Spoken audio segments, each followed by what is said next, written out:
Hello everyone and welcome back to the Unexplained Diaries. Here on this channel I share real-life encounters with beings from beyond the skies to help you unwind and drift off to sleep. Before we dive in, I would love to hear from you. Leave a comment and let me know where you're tuning in from. Now, find a comfortable spot, relax, and let's begin. I was hiking alone out near the Lost Coast in Northern California. It was late afternoon in early October, the kind of day where the fog from the ocean hadn't fully rolled in yet, but was starting to creep across the hills. The air smelled damp and salty, and the trails were slick from an early morning drizzle. I'd been out for a few hours, just enjoying the quiet, no one else around for miles. I was about halfway through a loop trail that runs along the cliffs, maybe a mile or two inland from the beach. The path winds through thick brush and old-growth trees, and there are a few clearings where you can look out over the ocean. I stopped at one of those spots to catch my breath and check my phone for the time. That's when it happened.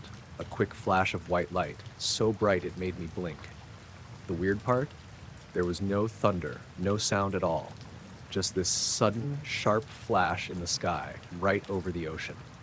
It was like someone had snapped a camera with a flashbulb the size of a car.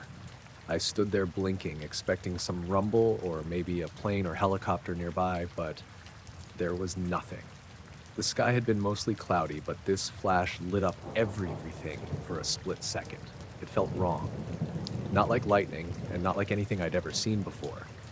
I looked around, thinking maybe there was a lighthouse or something on a boat, but no one was out there, no ships in sight. I pulled out my phone again to check the time. I wanted to mark exactly when it happened in case it was something important. That's when things started to get weird. The clock on my phone said 4:18 p.m. I was positive I'd checked it less than 10 minutes ago, and it was around 4 p.m. then. I figured my phone battery must have died for a second or maybe it reset.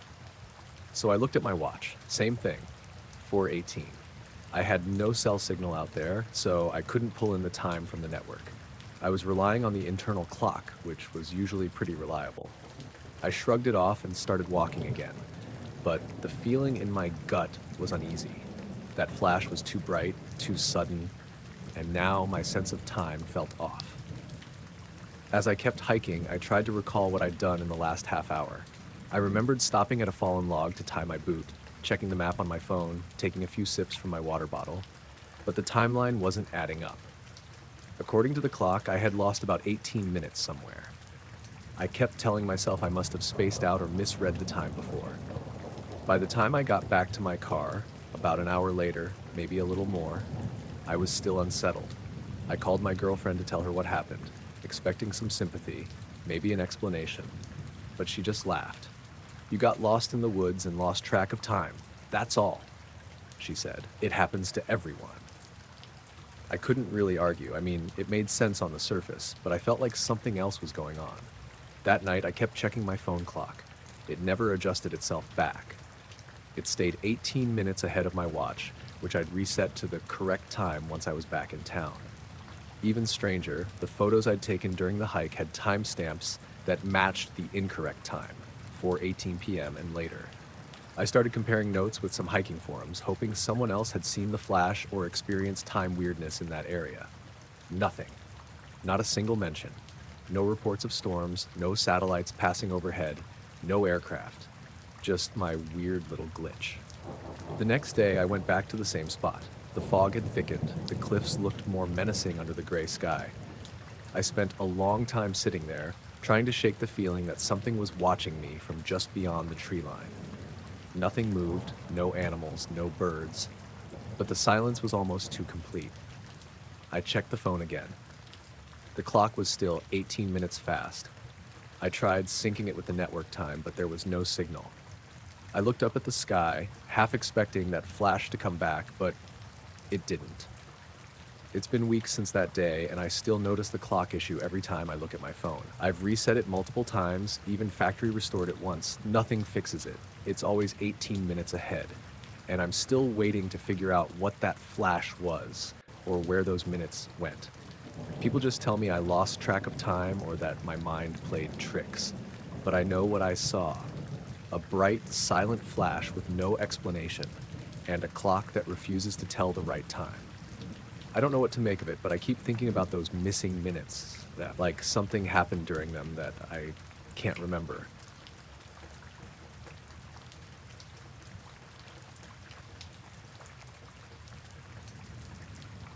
I was working the night shift at the Marblehead Lighthouse that summer. I'd been volunteering there for a couple of years, mostly during weekends, but that week I'd picked up some extra hours to help out. The place is pretty isolated, just a tall white tower on a rocky point that juts out into Lake Erie, with the town about a mile inland. The nights were mostly quiet except for the wind and the waves. My job was simple: keep the light running, log the foghorn sounds if needed, and watch for any boats in distress. It was mostly boring, honestly. I liked the solitude, though. I brought my dog, a lean border collie named Nell, who was great company. She'd sit by the base of the tower or pace the path while I checked the lamps and recorded the weather. The fog usually rolled in around 2 or 3 a.m., thick enough to swallow the shoreline, but that night it was clear, cold, and sharp. I remember it was just past midnight when I noticed something off while doing the usual rounds outside. The lighthouse beam was rotating steadily as it always did, slicing through the dark and catching the waves below in flashes. That's when I saw it, just beyond the waterline, maybe 300 yards from the shore. At first, I thought it was a fishing boat or some kind of buoy, but when the beam passed over it, nothing changed. No lights, no movement. It was just there, hanging in the air above the water, perfectly still. I squinted, the cold air fogging my breath. The object was dark against the faint shimmer of the lake. No blinking lights, no sound of engines or horns, just a shadow, flat and roundish, but I couldn't be sure of the shape. It didn't rock with the waves or shift with the wind. Nell growled low, tugging at her leash. I glanced down, but she wasn't frozen or terrified, more alert than usual. I tried to shake off the feeling creeping over me. Maybe it was some kind of trick of the light or a low cloud bank that the beam caught in a weird way. I grabbed my binoculars from the ledge and raised them. The object didn't get clearer. In fact, it almost seemed to absorb the light. The beam swept over it again, and I noticed the water right under it was completely still, like the waves stopped at its base. It made no sense. I started walking down the rocky path toward the water, pulling Nell along. The beam spun steadily, lighting up patches of the lake and shoreline, but the thing stayed locked in place. I checked my watch. 12:17 a.m. As I got closer to the edge of the rocks, a sudden gust of wind rattled the lighthouse door behind me, and the hairs on my arms stood up. Nell stopped and stared out over the water, her tail stiff. I wasn't sure what to do, so I pulled out my phone and tried to get a picture, but the screen just showed darkness where the object was. No matter how many times I pointed and tapped, the camera refused to focus. The wind shifted and the lighthouse beam swung away, lighting up a fishing boat further down the coast. When it swung back, the object was gone. I blinked and looked harder. Nothing. The water was empty, waves rolling as usual, the night quiet except for the wind and Nell's quiet panting. I called my supervisor on the radio. He was half asleep, but promised to check the next shift's report. I sat down on the rocks with Nell and waited, watching the horizon until the first pale light of dawn started to show. But I kept glancing toward where it had been. Nothing came back. That night, and the next few, I kept thinking about it. The way it hovered, completely silent, perfectly still over the water. No blinking lights, no sound of engines. Just a shape that didn't belong. A few days later, a local fisherman mentioned seeing a weird shadow on the water around midnight while he was out. He said it didn't move and vanished when the fog rolled in. I never told him about the beam or the lighthouse. Since then, I've checked that stretch of water every night when I'm on shift. I've never seen it again. But sometimes when the beam sweeps over the lake on a still night, I swear I catch a flicker, just for a second, like something waiting out there, watching.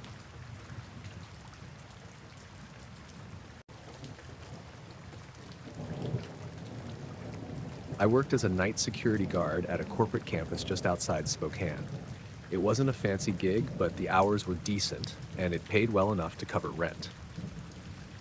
The building was mostly empty after 7 p.m., and the surrounding parking lots were usually dead quiet, except for the occasional late-night maintenance crew.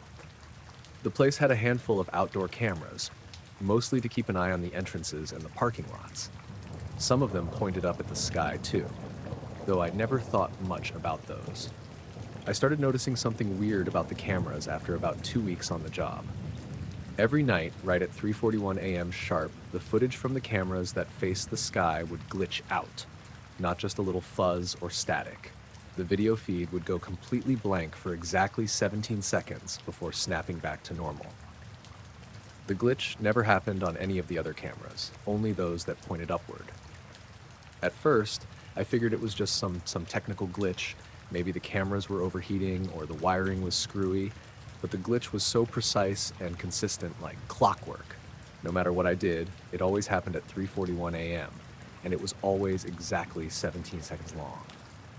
I tried mentioning it to the day shift guards, but they either shrugged it off or said they hadn't noticed. One of the tech guys said that the cameras were new models, state-of-the-art, side-side, and not known for glitches. That made me more suspicious.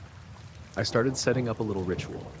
At 3:40, I'd sit in the security office with my coffee, eyes glued to the monitors that showed the outdoor cameras facing the sky. I'd watch the digital clock on my phone, waiting. And at 3:41, just like clockwork, the screen on those feeds would cut to static, then black, then back. No sound, no other changes. It was like the cameras just blanked out all the light above them. One night I noticed something else. It was mid-August, and the nights were still warm. I was leaning back in my chair, trying to stay awake. At 3:41 exactly, the glitch hit as usual. But this time I caught something out of the corner of my eye through the window behind me. A pale glow, low in the sky, hovering just above the tree line on the far edge of the campus. I blinked and turned around, but by the time I focused, it was gone. I checked the cameras. The feeds were back online, but nothing on them showed the glow. Just the usual empty parking lots and dark sky. The next night I stayed outside on the back loading dock where one of the upward-facing cameras was mounted on a pole. I thought maybe if I was outside I could catch whatever was causing the glitch or the glow. I had my phone's flashlight and a thermos of coffee with me. Nell, my dog, who'd come with me that night, paced around the dock quietly. I sat on the steps, watching the sky. A little after 3:40, the air grew colder suddenly, like the heat was sucked out. Nell stiffened and stared up too, ears twitching. Then the glitch hit again. The camera's little blinking light went out for exactly 17 seconds. The sky stayed still and black. That's when I saw it again, the same faint pale glow like a dim, fuzzy orb, hovering maybe 150 yards out over the trees. It wasn't moving, no sound, no blinking lights, no beams or colors, just this soft, steady glow. Nell let out a low growl and moved closer to me. I didn't want to get up or make any noise, but my skin crawled like something was watching me from those woods. Then the glow faded as slowly as it had appeared, disappearing into the blackness. The weirdest thing was, nothing else changed. No sounds from the trees, no cars or planes overhead, just the quiet. When I went back inside, I checked the camera feed on my phone again. No sign of the glow or anything unusual on the footage. The glitch had cleared and the feed was normal. That night, I barely slept. The next few nights, the pattern stayed the same. At 3:41, the upward cameras glitched for 17 seconds, and the pale glow would appear for a minute or two, sometimes hovering just beyond the tree line, other times just above the parking lot, always silent and still. I told my boss about it, but he told me to focus on real security issues and stop wasting time chasing shadows. One night I was reviewing the footage again, trying to find any detail the glow might have left behind. I slowed down the video around 3:41 and noticed something else. The sky on the glitching cameras looked subtly different during the blackout. It wasn't just black. It was like the image was replaced by a dark, grainy static with faint horizontal lines, kind of like old VHS tape noise. And every so often during the blackout, a barely visible shape flickered, almost like a shadow moving slowly in the background. The shadows weren't clear enough to tell what they were, just vague forms shifting softly. But the way they moved felt deliberate. I started feeling watched all the time during my shifts, even during the day when the cameras worked fine. I caught myself glancing at the windows or the tops of trees more often than before. One evening, as I was leaving after my shift, Nell tugged hard on her leash toward the tree line. I looked up and saw the glow again, faint and distant. That time, it felt like it was waiting. I didn't stick around. We got in the car, and I kept the windows up, even though it was hot. Driving home, I kept checking the rearview mirror. Nothing, just the empty road. But for weeks after, I kept hearing this soft hum when I was outside at night, like the low vibration of machinery or wind through power lines. It stopped when I went inside. No one else reported hearing it. I never figured out what caused the glitches or what the glow was. The cameras never caught a clear image. The shadowy shapes during the blackout were always just out of focus, impossible to identify. Sometimes, I wonder if it was some kind of interference or a glitch in the system itself, but I can't explain the glow or the way Nell reacted. And the clock, it was never off. The glitches hit exactly at 3:41 a.m. every single night, without fail. I kept working there for a few more months. I stopped trying to watch the cameras at 3:41. The glow never showed up when I wasn't paying attention. Eventually, they replaced the cameras, said there were hardware issues, but I still remember those nights, the quiet glitches, the silent glow, the shadows flickering just beyond the edge of the feed. I don't know what it was, I just know it was there.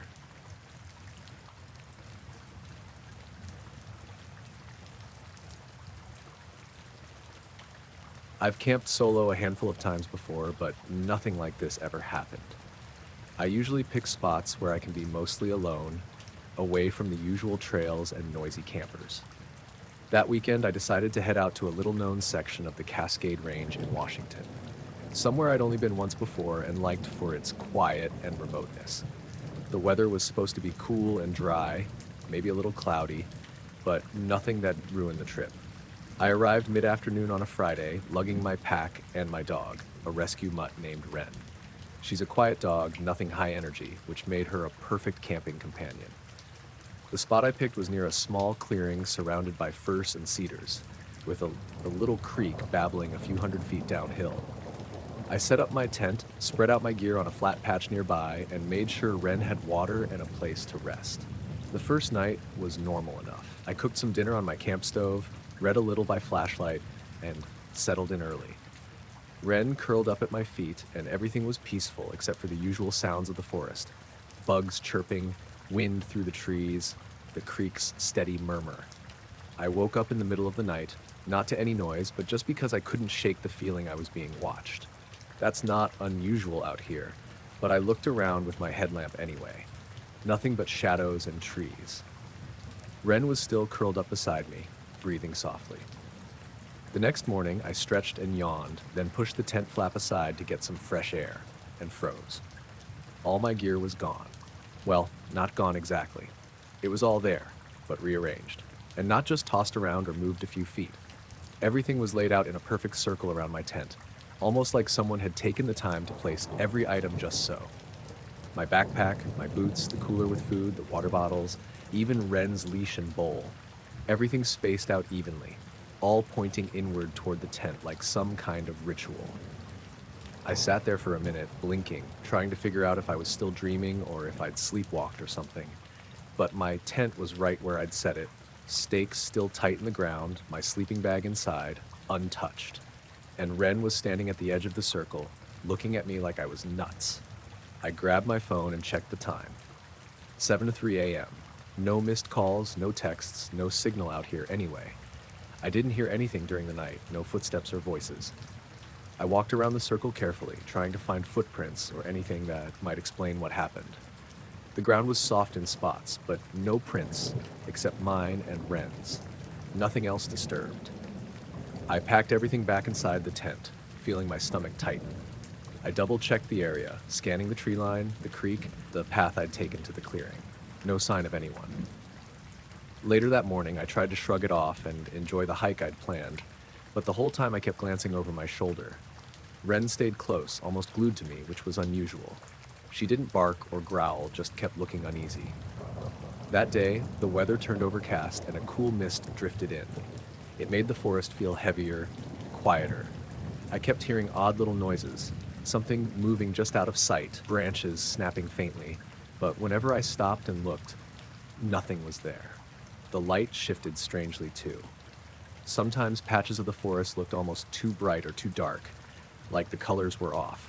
My compass started acting weird. The needle would swing wildly, then settle, then spin again if I moved a few steps. At one point, I thought I saw a figure standing between two trees, maybe 100 yards ahead. I called out softly, but the figure vanished instantly. I wasn't sure if I'd imagined it. That night, I camped in a different clearing a few miles away. I was on edge, but told myself I was just tired and a little jumpy. Wren stayed closer than usual, almost like she wanted me to keep moving. I barely slept. The next morning, I headed back toward my car along the trail I'd come in on. The mist was still thick and the trees looked endless. At one point, I realized my pack felt lighter, so I stopped to check. A couple of things were missing: my map and a small pocket knife. I was sure I'd had both the night before. I backtracked a little but didn't find anything. That's when I saw it again. The circle. This time it wasn't around a tent, obviously. It was on the forest floor, made of sticks, stones, and pine cones arranged in a near-perfect ring about 10 feet across. In the center, there was a patch of dirt that looked like it had been recently disturbed. Wren stopped and wouldn't come closer. I stared at the circle for a long time, feeling the same cold tightness I'd felt that first morning. I didn't touch anything. I just left. When I finally got back to the parking lot, I checked my phone again. Signal was back, but my messages and emails were all missing, like the phone had just reset overnight. Even stranger, the photos I'd taken over the last 2 days had disappeared, except for the last one, just a blurry shot of the circle on the ground. I'm not sure what any of it means. There was no one else out there. No tracks, no signs of anyone passing through.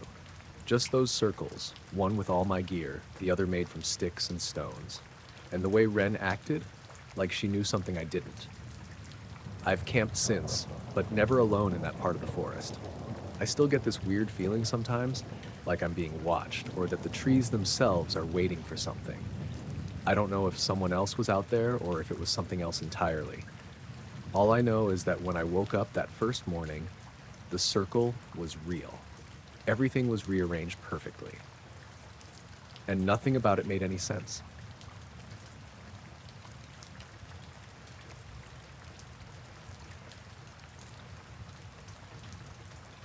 We were out in Grand Staircase Escalante, hiking the Coyote Gulch Loop over the long weekend.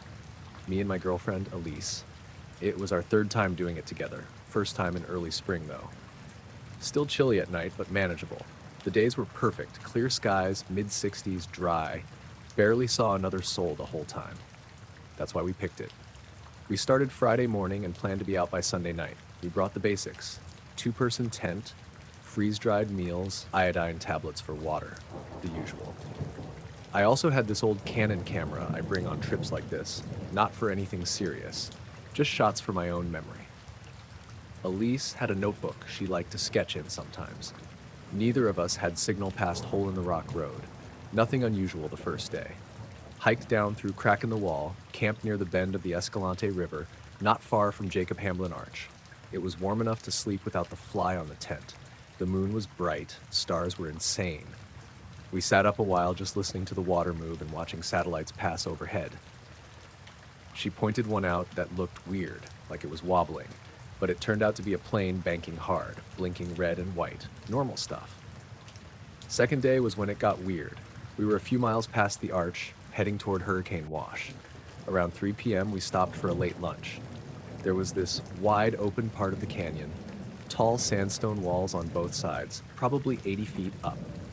The sun was just starting to angle down behind one side, casting that big golden stripe on the opposite wall. Gorgeous, really. We sat in the shade, made peanut butter tortillas, passed the water bottle back and forth. I was lying back with my hat over my face when Elise said, "Do you see that?" I looked up. She was pointing at the canyon wall across from us, halfway up. For a second, I didn't see anything.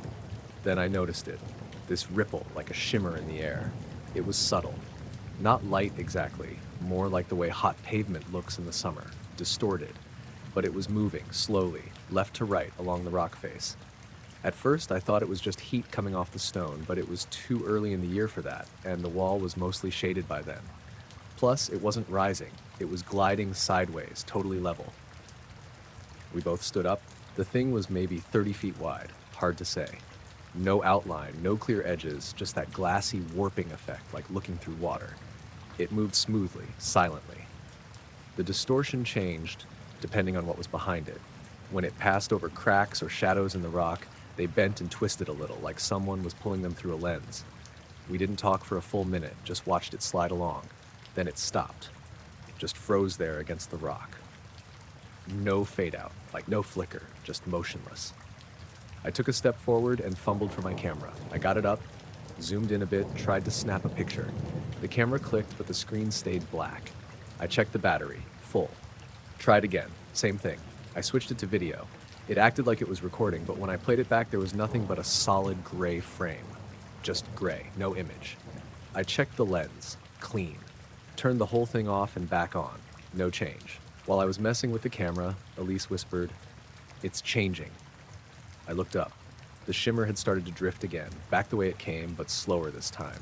It made this slight warping trail behind it, almost like dragging saran wrap through water. Then, without warning, it pulled away from the rock. Not up or down, straight out into open air. The distortion got less noticeable the farther it got from the wall. Within 10 seconds, it was just gone. No sound, no flash. Just air. We didn't move for a while. I remember my mouth felt dry, but I couldn't bring myself to reach for the water. Elise grabbed my hand without looking at me. We stood like that until the canyon felt normal again. Bugs buzzing, wind rustling through the brush, sunlight shifting across the walls. We kept hiking, but something felt different, like the air had weight to it. We didn't say much for the next few hours. That night, we camped near a dry creek bed, not far from the exit trail that would lead us back to the car the next morning. We didn't set up the tent fly again, just laid in our bags under the stars. Around midnight, Elise woke me up. She wasn't panicked, just tense. She said, "Do you hear that?" At first I didn't. Then I caught it, this soft clicking sound, irregular but steady, like not natural, not bugs. It came from somewhere behind us, up the canyon, and echoed off the walls just enough to make it hard to place. We sat up, threw on our jackets, and turned off our headlamps. The clicking would go for a few seconds, stop, then start again. Sometimes it sounded closer, sometimes farther, always behind us. After maybe 10 minutes, it stopped completely. We waited another half hour in silence. Nothing. Eventually, we laid back down, but neither of us slept much. The next morning, we packed up in record time. Normally, we'd sit and have coffee, stretch out, take in the view. Not this time. We hiked hard, barely talked. Got to the car by noon. Elise double-checked the back seat before we got in. She never does that. When I got home, I plugged the camera into my laptop. The files were there, 5 or 6 from that stretch where the shimmer was. But every single one was corrupted. Either a gray screen or weird static blocks like bad satellite TV. The video file wouldn't even open. A week later, I brought the SD card to a buddy who works in media restoration. He ran some recovery tools on it, said he'd never seen anything like it. The metadata said the files existed, but no thumbnails, no preview, no readable data, like the files were hollow. Elise doesn't like talking about it. If I bring it up, she just gets quiet. Said the clicking sound is what stuck with her the most. I get that. It felt deliberate. We still hike together, just not there anymore. She won't go anywhere without tree cover now. Says open space makes her feel exposed. I don't blame her.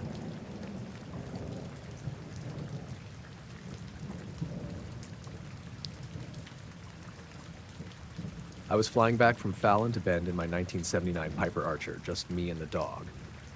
Clear skies, cold air, late January. That dry Nevada winter kind of day. Bright but hazy, like everything's coated in dust. I'd left just before noon, planning to make it home before dark. It's not a long flight. I wasn't rushing. I had Tuck with me, my healer mix, and he's never been a fan of flying, so I keep it smooth and quiet when he's on board.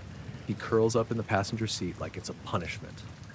About 40 minutes in, I was cruising at 7,500 feet, autopilot on, just past the Black Rock Desert.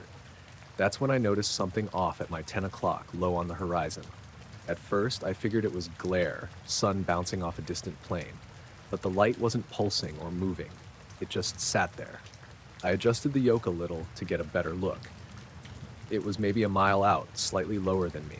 Hard to judge distance in the air sometimes. The thing was metallic, dull silver or gray, and round. No wings, no tail, no exhaust trail. It looked like a ball bearing hanging there. I blinked a few times, checked the GPS to make sure I wasn't near any restricted airspace, then called out on Common Traffic Advisory. Aircraft at 75 near Gerlach. This is Piper Archer 2945 Echo. I'm seeing an unknown object at my 10 o'clock. Altitude appears steady. Anyone else got eyes? Nothing came back. I waited a few seconds and tried again. Still nothing. Tuck had picked his head up. He was staring out the side window, ears slightly back. Not growling, just watching. That's when the thing moved. Not fast at first. It kind of slid across the air toward me, smooth and even, like it was on a track. It closed about half the distance, maybe half a mile out now, and stayed there, perfectly still again. Same altitude, no visible means of propulsion, just floating, dead silent. I took the plane off autopilot. My hands were shaking a little, I'll admit. I tried another radio call, this time on 121.5, the emergency frequency. This is Piper 2945 Echo, off-course contact or unmanned object matching my altitude, east of Gerlach, heading north. No response on CDF, requesting any confirmation. Still nothing, then the squelch popped, just once, a faint burst of static. No voice, no identifiers. I waited. Another squelch, shorter this time. Tuck stood up in the seat, didn't bark, just stood there on all fours, tail down. The object shifted again, moved off my 10 o'clock and paralleled me at my 9. Same speed, same altitude. It paced me for over a minute. I didn't touch the yoke. I kept everything steady. The controls felt normal. No turbulence, no static interference, nothing mechanical acting up. I thought about turning or descending or changing speed, but something about it made me feel like that would make things worse. It was close enough now that I could make out details. The surface was smooth, almost polished, but not reflective like chrome, more like a brushed metal. No seams, no markings, it wasn't spinning, just hovering, locked in step with me. Then the radio clicked again. A single word, garbled, maybe 2 syllables. I couldn't make it out. It didn't sound like English, didn't even sound like a human voice. And then the object tilted, just slightly, like a nod. It hovered a few seconds longer, then made a sharp turn. Sharp in a way that shouldn't be possible. No curve, no bank. It just veered up and to the east at a 45-degree angle and shot out of view in under 2 seconds. Gone. No sonic boom, no trail, nothing. The second it disappeared, the radio returned to normal. I heard chatter on 122.8, a Cessna calling position near Winnemucca. Tuck sat back down and curled up again, shaking a little. I flew the rest of the way to Bend in silence. I didn't call it in, didn't mention it when I landed, logged the flight like any other. I checked ADSB logs afterward. Nothing showed up near my position during that time. Not on FlightAware, not on any playback tools. There was no traffic in that section of airspace. Just me, the dog, and whatever that was.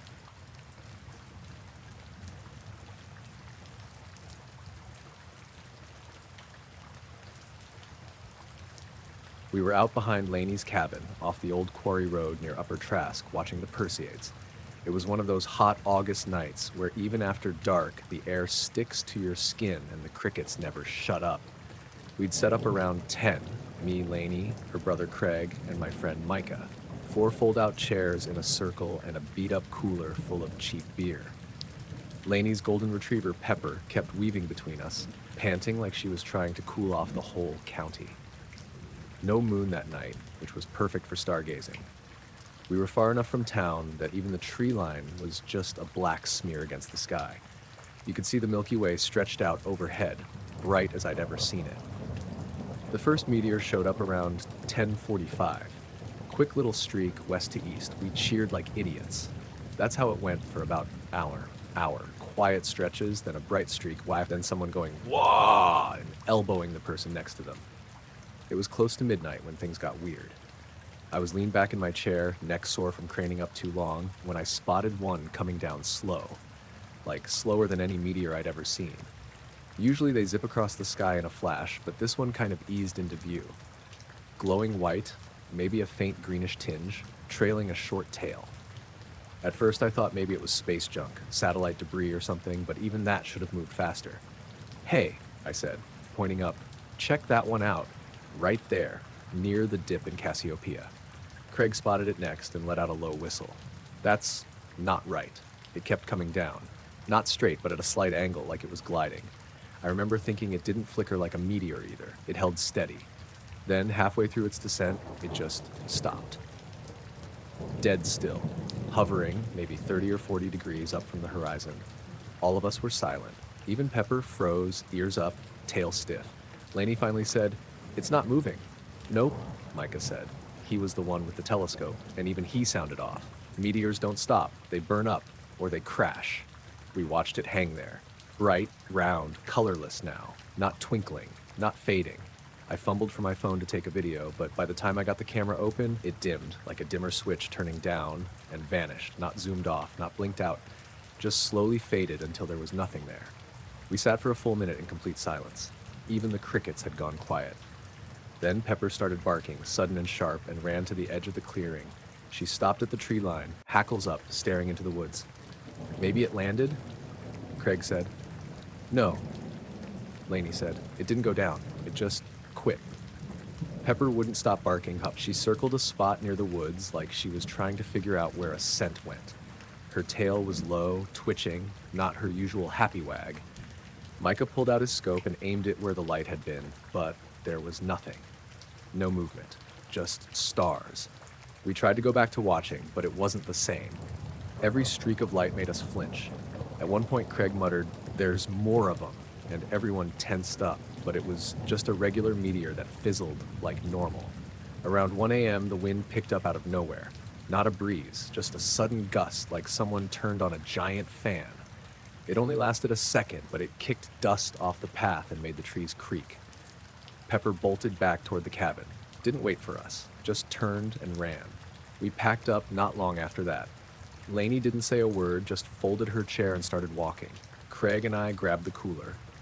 Micah lingered for a second, looking up like he expected it to happen again. Back at the cabin, Pepper was curled under the porch, which she never does. She stayed there all night. Wouldn't come inside, wouldn't drink water, just stared into the trees. We stayed up a while, tried to joke about it, but nobody was really laughing. Craig brought out a flashlight and kept checking the windows like he expected to see someone out there. At some point around 3, we all fell asleep in the living room, TV on low. I woke up first. The power had gone out sometime before dawn. Clocks were blinking. Fridge was warm. When it came back on around 8:30, my phone buzzed with a bunch of missed alerts from a weather app. Something about sudden pressure drops in the area. Laney made coffee. Didn't say much. Micah packed up his gear without looking at us. Craig and I sat outside, watching Pepper finally come out from under the porch. She sniffed the air, looked up at the trees again, and walked to the edge of the clearing, the exact spot she barked at the night before. She stood there a long time, just watching. Nothing moved. Nothing made a sound. We haven't gone back out there during meteor season since.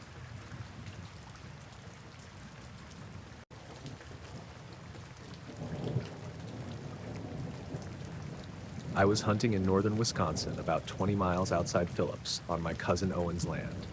He owns 160 acres, mostly thick pine with some scattered hardwoods and a few marshy spots that freeze up solid in the winter. It was early December, maybe a week into muzzleloader season. Snow had been falling off and on all week, and the temp was hovering around 18 degrees the night this happened. No wind. Real still. I'd hiked in that afternoon and set up in a pop-up blind about 200 yards off an old logging trail. I had a clear shot lane facing a natural funnel between 2 ridges. I'd seen a couple decent bucks on the trail cam, but the real reason I was out that late was for the peace. No phone service, no traffic, just the snow and the trees. I like sitting out there after dark, even when nothing's moving. I'd brought my thermal monocular and a pair of older Gen 2 night vision goggles, just to screw around after legal shooting ended. I wasn't poaching or anything, just curious what kind of movement I'd see at night. Coyotes, maybe a raccoon or 2. I'd spotted owls a couple times that way, and I'd seen deer bedded in snow, totally invisible to the naked eye. That night, around 8:30, I picked up a couple small heat signatures on the thermal. Looked like porcupines. I watched them waddle around for a few minutes, then switched to night vision just to compare. I was messing with the focus when something much larger came into view, just outside the tree line, maybe 70 yards out. At first, I thought it was a person. Tall, upright, moving slow, but it was strange. The way it walked, there was no bounce, no up and down motion. It glided. That's the only way I can describe it. I adjusted the goggles, thinking maybe I was catching some distortion from the lens, but it was still there. Then another figure appeared behind it. Same height, same weird, smooth gait. Then a third. They moved silently through the trees, all headed the same direction, spaced maybe 10 feet apart. No flashlights, no visible gear, no talking. All tall, well over 6 feet, and thin, real thin. I switched back to thermal and picked them up instantly. Bright white heat signatures, consistent with a human body, but off somehow. Too smooth. No fluctuation, no heat loss from hands or face, just solid forms. The snow beneath them didn't melt. They didn't kick up powder either. I watched them for a minute or two, completely still. My breathing was shallow, heart going like a drum. I know what deer and bear look like. These weren't that. They weren't hunters either. No orange, no lights, and no sound. Then they stopped, all three of them. Dead stop, mid-step, like they were waiting. And then, almost at the same time, they turned. Not their heads, their whole bodies. They faced my direction. I killed the thermal. Total blackness. Just trees and snow in moonlight. I waited a second, then lifted the night vision again. They were still facing me, not moving. I don't know if they could see the IR light on the goggles or if they heard me or if they just knew I was there, but it felt like they were looking right at me, even though I couldn't make out any features. No faces, no eyes. Then one of them took a step toward me. Just one. Then all three turned again, perfectly together, and started walking. Not toward me anymore, but not away either, diagonal. Cutting across the funnel, uphill toward the ridge. Still no sound. Even with the snow, even with the night vision, they didn't disturb the ground. No footprints, no bent branches. They moved like they'd done this before, like they were used to the dark. I waited until they disappeared behind the ridge. 5 minutes passed, maybe more. Then I packed up, no messing around, just folded the blind, clipped it to my pack, and started back toward the truck with my light off. I kept the goggles around my neck and checked every minute or so behind me. Nothing, except once when I passed the low marsh. I caught another signature, just for a second, on thermal. It popped in, flickered, then vanished. Could have been a bird. Could have been heat bouncing off ice. But it looked the same as the others. I didn't stop to investigate. Made it back to the truck in about 25 minutes. Tuck was in the back seat, my old mutt. He'd stayed in the cab like always, with the engine off and the windows cracked. But when I opened the door, he whined.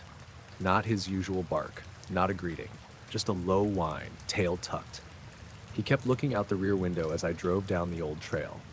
I didn't see anything in the mirror, but I didn't stop again either. Back at Owen's place, I pulled up my boots and didn't say anything, just said the woods were quiet. He didn't press. Next day, I hiked out to where the blind had been. Snow was fresh. My own prints were there from the night before, but nothing else. No tracks near the funnel, no sign of anything moving through. I walked up the ridge where they'd gone. Still nothing. Just snow and trees and silence.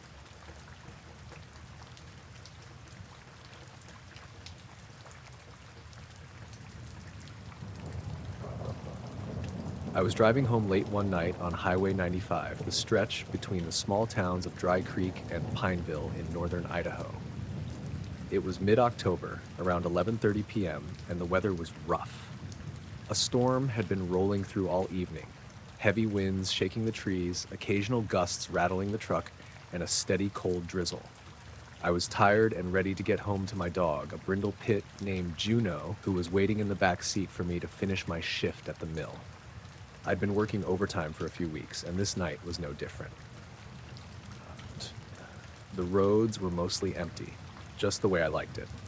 I had my phone hooked to the dash, running the GPS, and the dash cam plugged in just for insurance or whatever. I never thought much of it.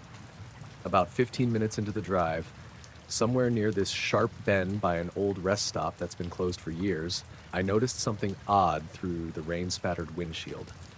There was this bright light hovering just off the side of the highway, about 50 yards out in the trees. At first, I thought it might be a flare or someone's flashlight, but the thing was steady, completely still, not bobbing or swinging with the wind at all. I slowed down, eyes glued to it. The light was white, but not harsh, more like a glowing orb. The wind was strong enough that it was pushing the trees hard, making them creak and groan, but the light stayed fixed in place.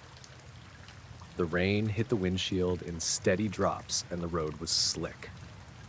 I hit the button on the dashcam's remote to check the recording. The screen flickered for a second and then showed the exact scene ahead. I zoomed in on the light with the camera controls. That's when I noticed it wasn't just steady, it was pulsing. Not a normal flicker like a broken bulb, but a slow, rhythmic pulse. The glow would brighten and then dim, over and over, in a pattern that felt almost deliberate. I blinked and tried to make sense of it. The thing wasn't moving, not even a little, despite the gusts rattling the trees nearby. I half expected it to be a drone or some kind of emergency light, but nothing around made sense. The rest stop was abandoned and fenced off, and there was no road or path that led to where the light hovered. I thought maybe I was imagining things or the storm was playing tricks. So I took a deep breath and kept driving, but I couldn't stop staring at the spot out the passenger window. The light stayed with me for at least 2 miles, just sitting there in the woods. A few times I glanced down at the dash cam. The screen showed the light pulsating quietly, the intensity rising and falling in a steady rhythm. I tried calling it in, thinking maybe the sheriff's office would want to know about a stranded camper or something, but my phone had 0 signal. No bars at all. The road curved again, and I lost sight of the light behind a thick clump of firs. That's when the weird part started. My radio suddenly cut out. Static at first, then silence. It's an old truck, so that happens sometimes during bad weather, but this time, everything electronic in the cab dimmed for a second. The dashboard lights flickered, the stereo shut off, even my phone screen dimmed like it was losing power. I looked down at the dash cam, and the screen went black for a good 5 seconds before coming back on. When it returned, the light was gone. Completely gone. No glow, no flicker, no nothing. I blinked, trying to process it. I checked the rearview mirror, the side mirrors. Nothing unusual. No other cars. The wind was still rattling the trees, rain still falling, but the light was gone. I kept driving, feeling my skin crawl a little. I didn't want to look back, but something told me I should. The road stretched straight for a while, and as I approached the next turn, I saw headlights coming toward me. A pickup, maybe a mile down the road, driving slow with its brights on. I thought maybe it was a sheriff's cruiser coming to check on me, but as it got closer, I realized the driver was just some guy. He gave me a quick nod, then slowed and turned off the highway into a small gravel driveway that led into the woods. The driveway had no lights, no signs, just a rough track going up into the trees. I watched him disappear into the darkness and felt an uneasy weight settle in my chest. I checked the dashcam again. The recording was still going, but the timestamp had jumped. At least 10 minutes of footage was missing.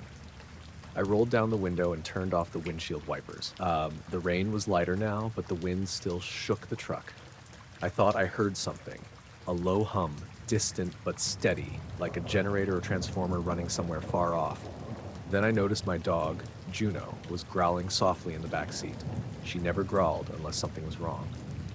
I reached back and gave her a quick scratch, but she kept staring out the side window, ears perked. I looked outside, but couldn't see anything except the road, trees, and the dark sky. The hum faded after a few seconds, and the radio clicked back on, crackling static at first, then music. I grabbed the dash cam and played back the last few minutes, but the footage was all normal except for that missing chunk. No signs of the light, no strange shapes or shadows. I made it home about 30 minutes later, and the storm finally let up. I left the truck running while I ran inside to get Juno settled with some water and food. When I came back, I checked the dash cam again, just to be sure. That's when I saw it. Just before the screen went black for those missing minutes, the light flickered on again, but this time it was closer to the road, maybe 20 feet off the pavement, hovering just above the ground. It pulsed the same way, but faster, like a heartbeat. I rewound and watched it again and again, trying to catch something else. But all I could see was the rhythm, the steady pulse in the dark woods, and the feeling that I wasn't supposed to be there. I never told anyone in real life.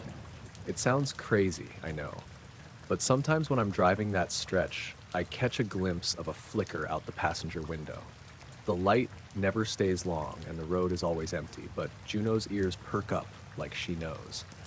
I don't know what I saw or why it was there, but I'm pretty sure that night on Highway 95, something watched me back.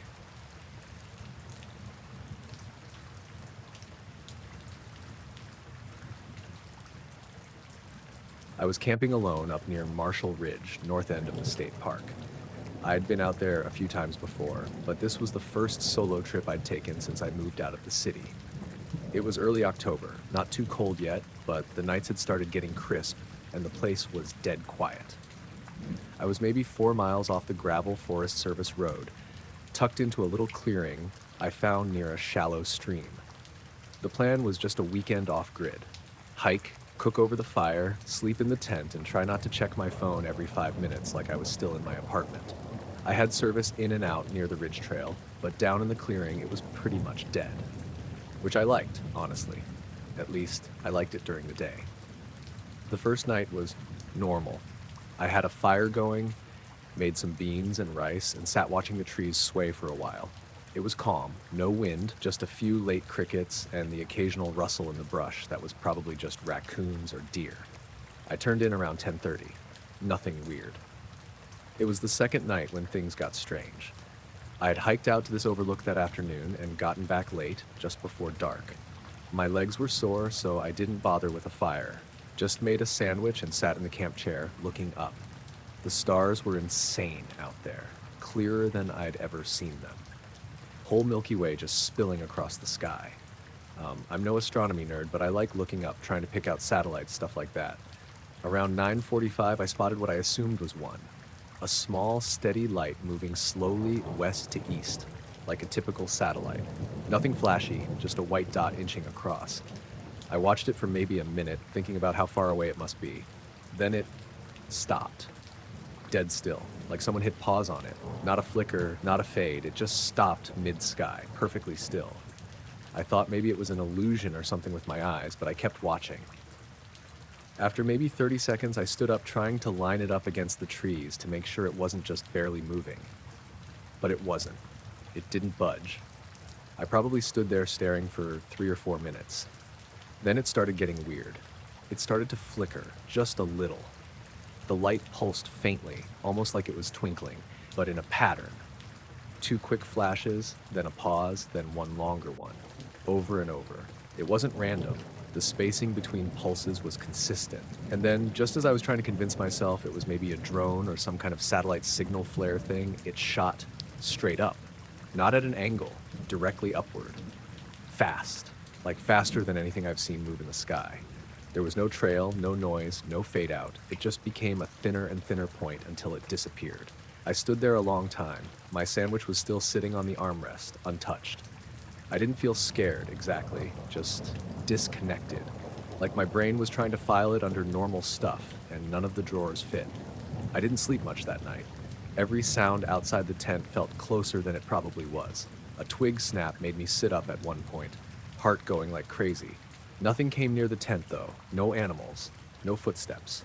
The next morning, I half convinced myself I imagined it. Maybe it was a plane banking weird or a trick of the atmosphere. I packed up breakfast and tried to brush it off. Didn't mention it to anyone when I got back into town. But that's not where it ended. I went back out there 2 weeks later. This time I brought my dog, Thistle. A mutt, maybe some shepherd and healer in her, real smart. I thought maybe some company would help. Same spot, same clearing. Everything seemed fine. Until that second night again. It was overcast this time, no stars. So I didn't see anything in the sky. But Thistle kept acting strange.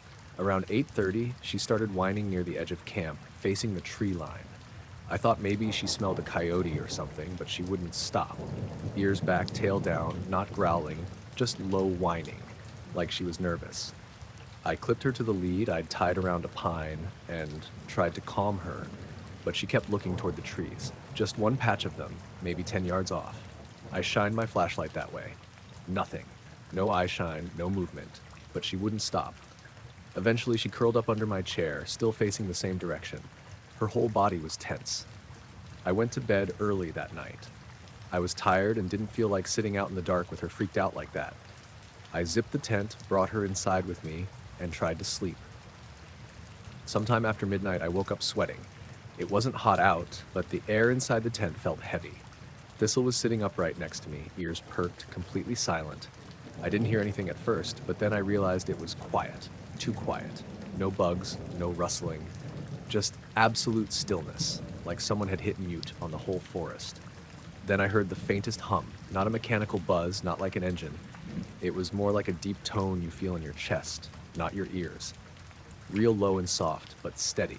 It didn't change pitch or volume, just hung there.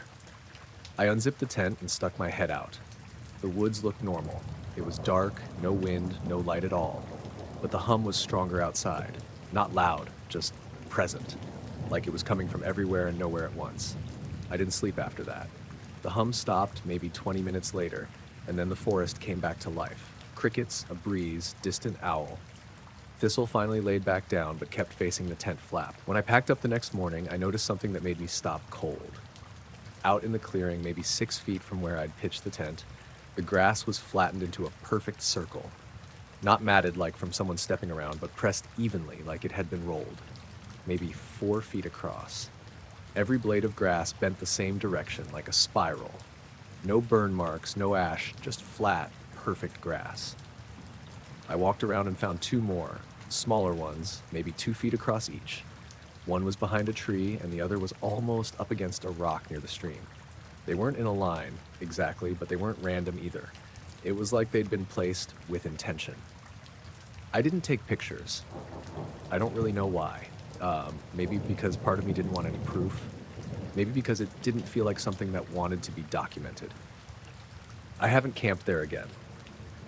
I still go hiking around the area sometimes, but I don't stay overnight anymore. Not by myself. And not with Thistle either. She won't even get out of the car if we pull off near the ridge road now. Just stares out the window and whines. Same low sound she made that night, like she remembers something I don't, or something I wasn't able to see. I've seen satellites since then, lots of them, and every time I watch just a little longer than I used to, just to be sure.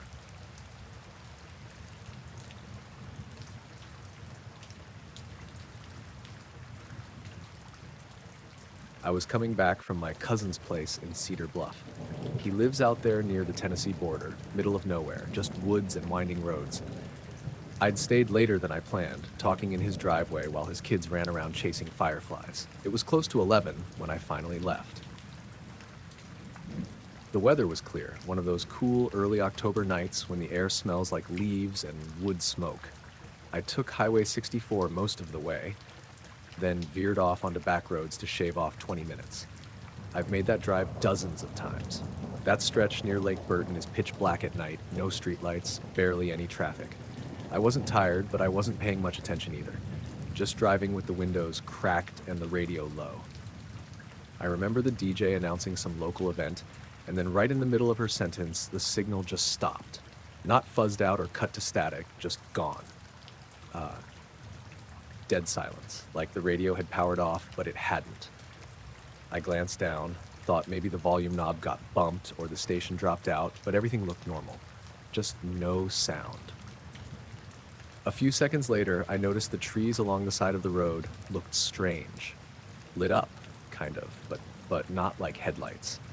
There was this faint glow coming down from above. It wasn't bright, just enough to give the branches a weird silvery edge. At first, I thought it was moonlight, but the moon wasn't even out. I remember checking earlier at my cousin's. It was a new moon that week. That's when I leaned forward and looked up through the windshield. There were no stars. That's what hit me first. The sky, where it should have been full of stars, especially out there with no light pollution, was just black. But not all of it, only a section, a huge, perfectly defined triangle. It wasn't lit up or flashing or anything like that. It was just a shape, darker than the sky around it, blocking everything behind it.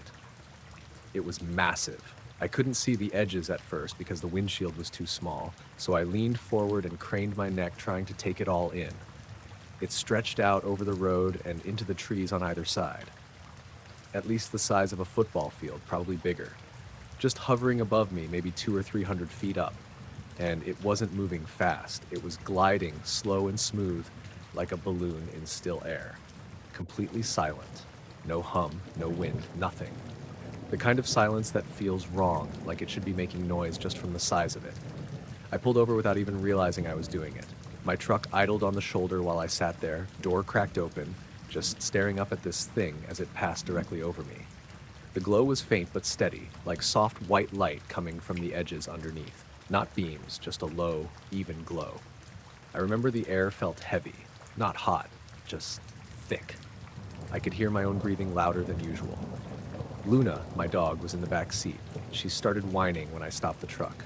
Not barking, just this low, miserable whine, like she was scared but didn't know what to do. I stepped out and stood by the driver's side door. My eyes had adjusted more by then, and I could make out some faint shapes under the thing. Circles, or maybe vents? I don't know. It didn't look like anything I'd seen before. Not a drone, not a plane. It was too big and too quiet. It moved over me, slowly, then kept going above the road ahead. I could see the outline better now, clearer against the treetops. The back corners were sharp, angled in a way that didn't look aerodynamic. The whole thing was matte black, blending into the sky, except where it blocked the stars. I stood there until it disappeared behind the trees. It never sped up, never changed direction, just kept gliding in a straight line. After it was out of sight, the radio snapped back on. Same DJ, like nothing had happened. Just picked up in the middle of the sentence, which made me realize it hadn't been that long, maybe a couple minutes at most. Luna finally stopped whining, but wouldn't stop staring at the back window. I got back in the truck and started driving again, slow and kind of dazed. Every now and then, I'd look up through the windshield, half expecting to see it again, but the sky was normal. Stars were back. Everything felt normal again, but it wasn't. About 10 minutes later, I passed an old gas station that's usually closed that time of night, but their sign lights were on, flickering like they had bad wiring.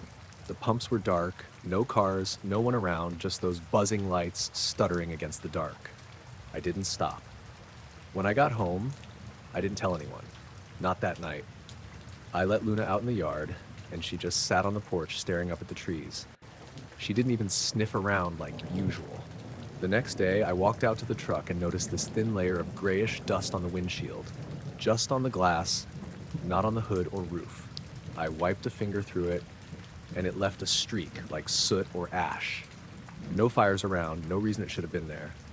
I tried the radio again, and it worked fine.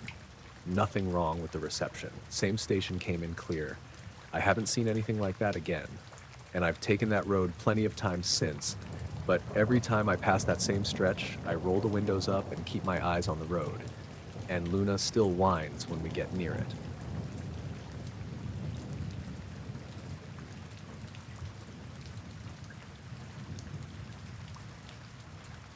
I was working as a train operator for a regional freight line out west. The route I ran was mostly desert. Long, empty stretches between small towns, nothing but sand, scrub, and some distant mesas. Most nights it was just me, the engine rumbling beneath my feet, and the endless black sky overhead.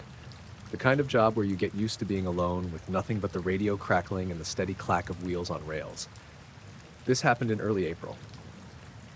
The desert was still cool at night, but the days had started warming up enough to make the nights feel that weird in between. Not freezing, not warm. The sky was clear, stars scattered out as far as I could see. I was running a late shift, hauling a long string of empty cars from a small yard near Marfa, Texas, headed northeast toward Pecos. Somewhere near milepost 132, the tracks cut through this really empty patch of desert. No towns, no roads crossing, just scrub and a few weathered rock formations. I'd passed through there dozens of times, but that night, something was different. I was watching the gauges, hands on the throttle, when I noticed it. This row of small lights off to my right, about a quarter mile away. They were low to the ground, lined up perfectly parallel with the train. At first I thought it was a vehicle or maybe some workers with flashlights, but there were no track crews scheduled and nothing showed on the radio. The lights weren't moving like cars. Instead, they seemed to pace the train's speed exactly. If I sped up, they sped up. If I slowed down, they slowed. It was like they were matching me. I glanced at the controls and then back at the lights. No way. They stayed in a neat row, spaced evenly, all the same brightness, like tiny glowing orbs floating just above the ground. I blinked a few times, thinking maybe it was a trick of my tired eyes or some reflection on the window. But every time I looked back, they were there, keeping pace just out of clear view behind a ridge or some low brush. I tried calling dispatch to ask if anyone was working in that area, but the line was dead. No answer, no static, just silence. The radio's usual hum was gone too. That felt off. The desert was supposed to be quiet, but radio silence on that frequency was unusual. I slowed the train down to get a better look, easing the throttle back until we were crawling. The lights adjusted immediately, pacing me exactly. That's when I noticed something else. The air near those lights looked wrong. Like the heat shimmer you see on a hot road in summer, but cooler, more subtle. The desert air bent strangely around them, like the space around the lights was warped. The whole thing gave me this pit-in-the-stomach feeling. Not exactly fear, but a creeping sense of being watched or followed by something that didn't belong. I tried turning on the cab lights and checked the windows for any reflections, anything that might explain the lights. Nothing. No cars, no workers, no animals. Just that row of soft, glowing orbs keeping pace just outside the brush. For maybe 20 minutes, I adjusted my speed and the lights kept up, never getting closer, never fading away. They stayed at the edge of the brush line, hovering just out of sight, perfectly synchronized. Then suddenly, the lights started moving backward. Not away from me, but ahead of the train. They slid forward slowly, then paused, then backed up again, like they were pacing some invisible rhythm. I tried to follow with my eyes, but the desert shadows made it impossible to track them for long. I thought about stopping the train, but it wasn't an option out there. No signals, no cell service, just that isolated patch of track. Besides, it felt like whatever those lights were, they weren't hostile. Just watching, maybe studying. After a while, the desert started to brighten with the first hints of dawn. The lights flickered a few times, dimmed, then vanished all at once. Like someone switched them off. No flicker, no fade, just gone. I checked all my instruments. Everything was normal. The radio buzzed back to life and dispatch answered on the next call like nothing had happened. I told my supervisor about it, but he just laughed and said, desert mirages were common and the night shift made you see things. I wanted to believe that too. But then something else happened that day.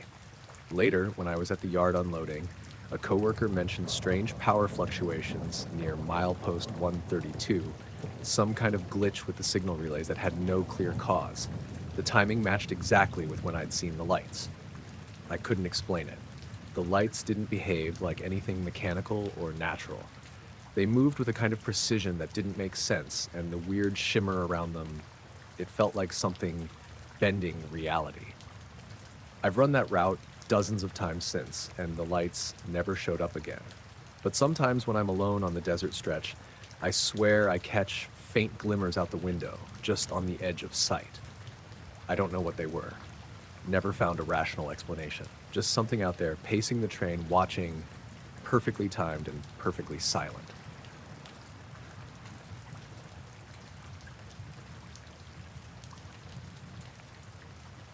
I was out walking my dog, a golden retriever named Juno, just like I did most evenings. It was late spring, maybe around 9 p.m., and the sky was mostly clear, but there were low, rolling clouds gathering on the horizon. The air was cool, but still held on to the warmth from the day, the kind of night where you can just tell something's different if you pay attention. The neighborhood I walk in is mostly quiet, older houses with big yards, some open fields, and a few small woods. Juno loves the fields because she can run free, and I usually let her off the leash for a bit once we get there. This night was like any other at first.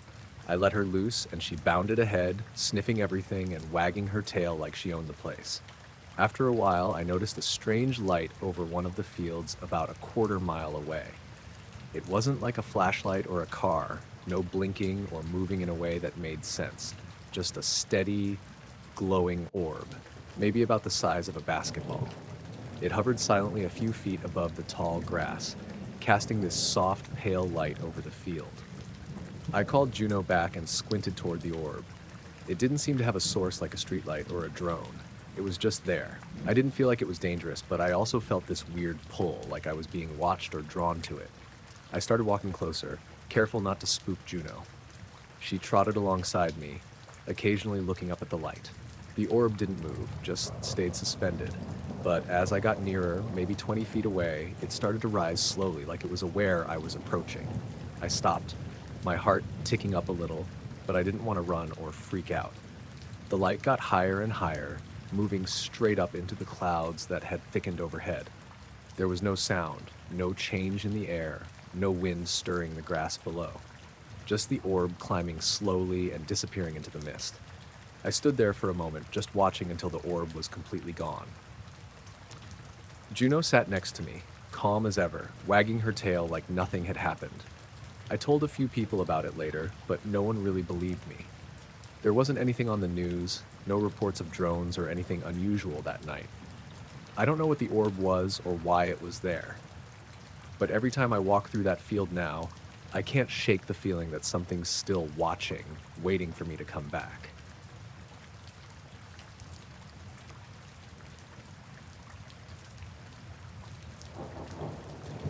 I was 17 and living out in the sticks, just outside a small town in Vermont.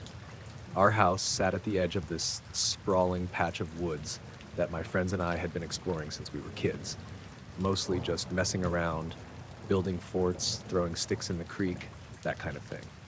Nothing fancy. One afternoon in late October, I decided to take a walk by myself.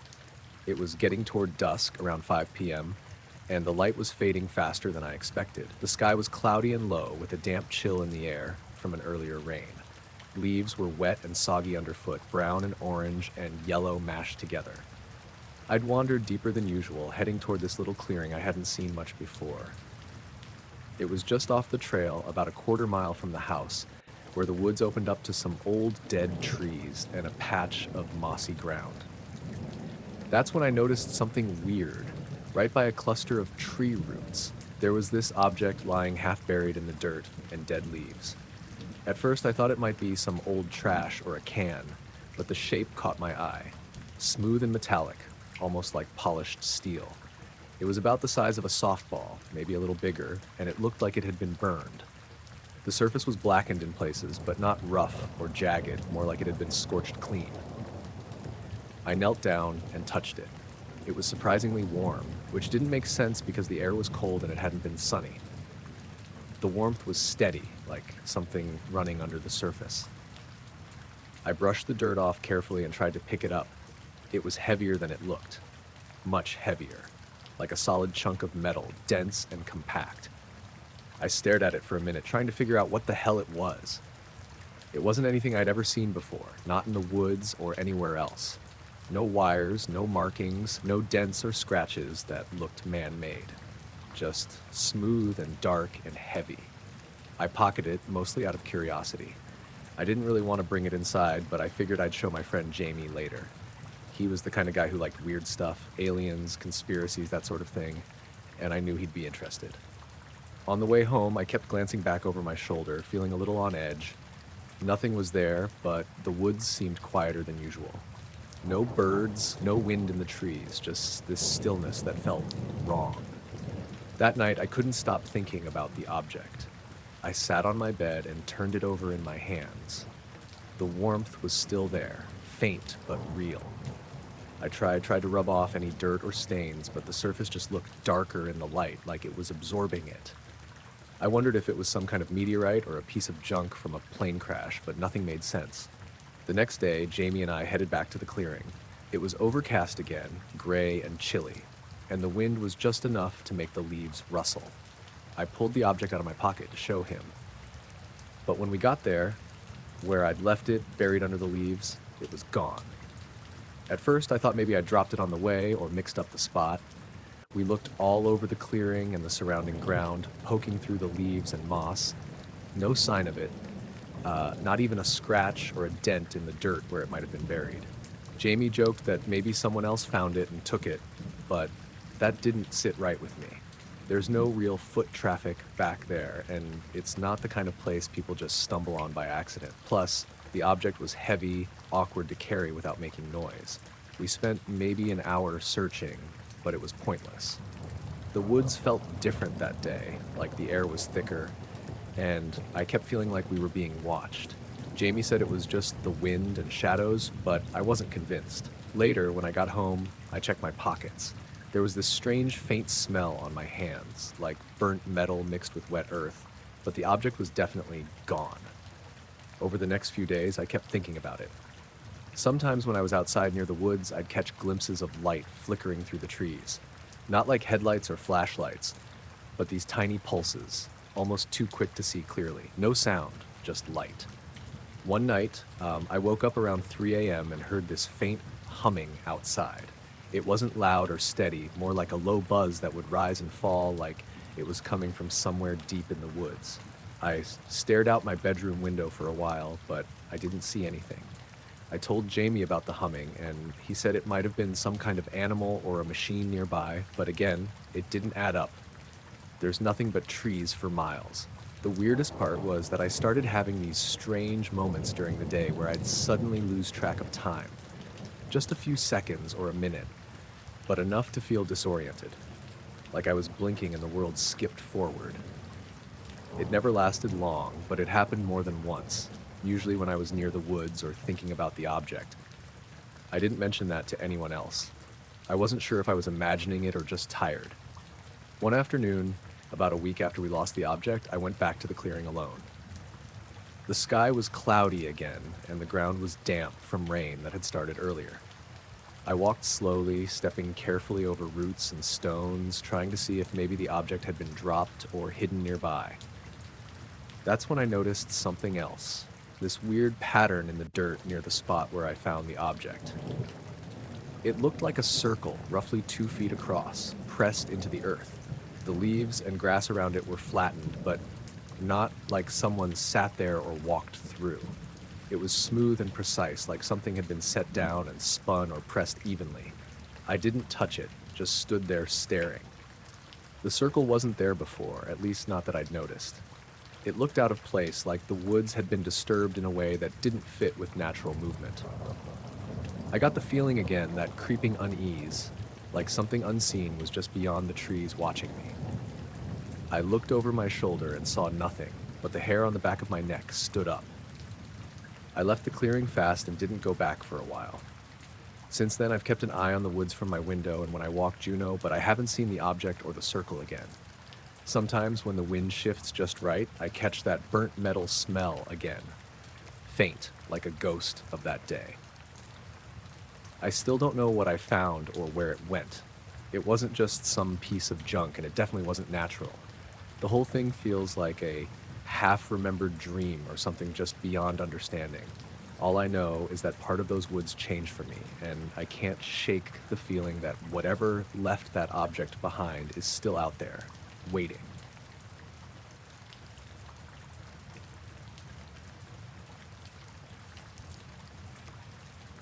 The first time it happened, I was maybe 12, home alone on a Saturday afternoon. My mom had gone out to the grocery store and told me to stay inside, keep the dog calm, and not mess around with the TV too much.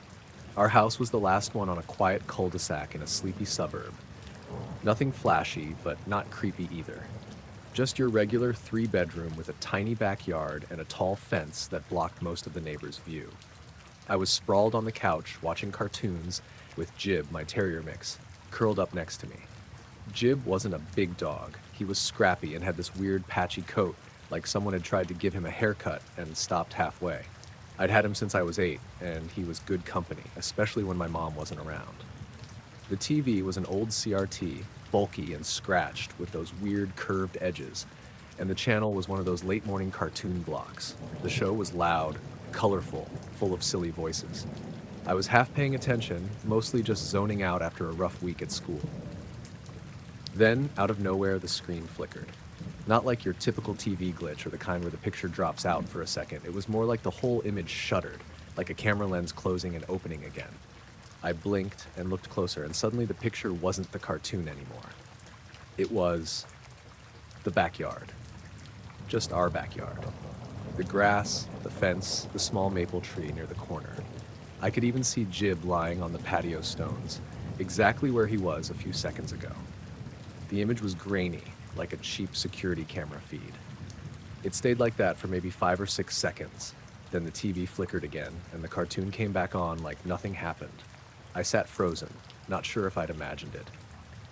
Jib got up and stretched, then nudged my hand with his nose, breaking the silence. I flipped through the channels, fiddled with the remote, but everything else worked fine. The cable box didn't blink or reset. It was like that one weird glitch had just happened once and then stopped. I told my mom later that day, but she brushed it off, said maybe I accidentally hit some weird button or the signal had a hiccup. That was fine by me. I didn't want to make a big deal out of it. But then it happened again a few nights later. This time it was darker outside. I was home alone again because my mom was working late. The house was quiet except for the hum of the fridge and Jib's soft snoring on the floor. I was watching a late night movie, some dumb horror flick that had way too many jump scares, and the TV flickered again. Same thing. The screen switched to that grainy live feed of the backyard, but this time it wasn't just Jib. There was someone, or something, standing at the edge of the fence, where the streetlight barely touched the grass. I couldn't make out a face or any details because the figure was blurry and shadowed, just a tall shape, motionless and watching. The thing didn't move for the few seconds it was on screen, then the picture flickered back to the movie. I froze. I scanned the backyard through the window beside the TV, but there was nothing there. No movement, no sounds, not even the usual rustling of leaves in the wind. Jib growled low and crawled closer to me. I whispered his name and tried to shake off the feeling crawling up my neck. The rest of that night, I kept glancing at the window and the TV, waiting for something else to happen. But nothing did. The next day, I asked my mom if she'd noticed anything weird, but she just said the neighborhood had some problems with pranksters messing with cable lines lately. That didn't explain the figure, though. After that, the backyard footage showed up maybe twice a week, always for a few seconds, always flickering in and out. Sometimes it was just the empty yard, sometimes Jib wandering around. But the figure, I swear it was there every time the feed popped up. It never got closer or moved, just standing there, watching. I stopped telling anyone after a while. People would say it was a glitch, static, or maybe a neighbor messing with signals. But I knew what I saw. One evening, maybe 2 weeks later, I was sitting in the living room with the lights off except for the TV. The house was quiet. Jib was asleep by the door. The screen flickered again, and the backyard image popped up. But this time, the figure was different. It looked taller, thinner, maybe closer, but hard to tell because of the grainy picture. Then I noticed something odd. The figure wasn't alone. There were more of them, maybe 3 or 4, standing in a loose group near the fence line. They weren't moving or making noise, just there, like statues. I leaned in closer, heart pounding. One of them seemed to turn slightly toward the camera, like it sensed I was watching. But the screen flickered, and the normal show came back on. I sat there for a long time after that, trying to make sense of what I'd seen. Why was my TV showing me this? Was someone outside my house? Were those even people? I checked the backyard the next day during the day. No footprints, no signs anyone had been there. Jib was sniffing around, but didn't act strange. I asked a couple neighbors if they'd seen anyone hanging around at night, but no one had. One night, a few days later, I was about to turn off the TV when the flicker came again. This time, the backyard feed showed something else, a bright light. It wasn't like a flashlight or porch light. It was a steady glow, low to the ground, just outside the fence. It pulsed slowly, like a heartbeat, and the figures from before were standing near it, unmoving. I watched for maybe 10 seconds. The light didn't change, but I swear the figures seemed aware, like they were waiting. Then the TV cut out, the screen went black for a moment, and when it came back, the regular show was on. After that night, the flickers slowed down. Weeks went by without anything strange, and I started to think maybe it was over. But then, about a month later, the strangest thing happened. It was early morning, just before sunrise, and I was up early to feed Jib and get ready for school. I sat on the couch with my cereal when the TV flickered again. This time, the backyard feed came on, but it wasn't grainy or blurry. It was clear. I could see the dew on the grass, the fence, even the morning fog rolling in low. The light was soft and natural, but the backyard was empty, except for one thing.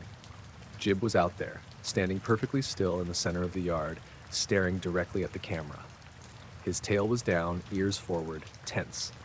I blinked and rubbed my eyes. It felt like the moment stretched for way too long, like the TV was frozen on that image. Then, suddenly, Jib turned his head and sprinted toward the gate. The feed cut out and the regular morning show came back on.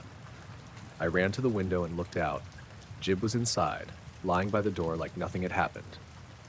The whole thing felt off, like the TV was showing me something that had already happened, or maybe something that would happen. I don't know. Since then, I've kept the TV unplugged when I'm home alone. I don't want to see those flickers again.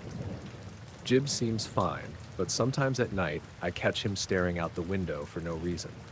I still don't know what those flickers meant, or who or what was in my backyard watching me through the screen.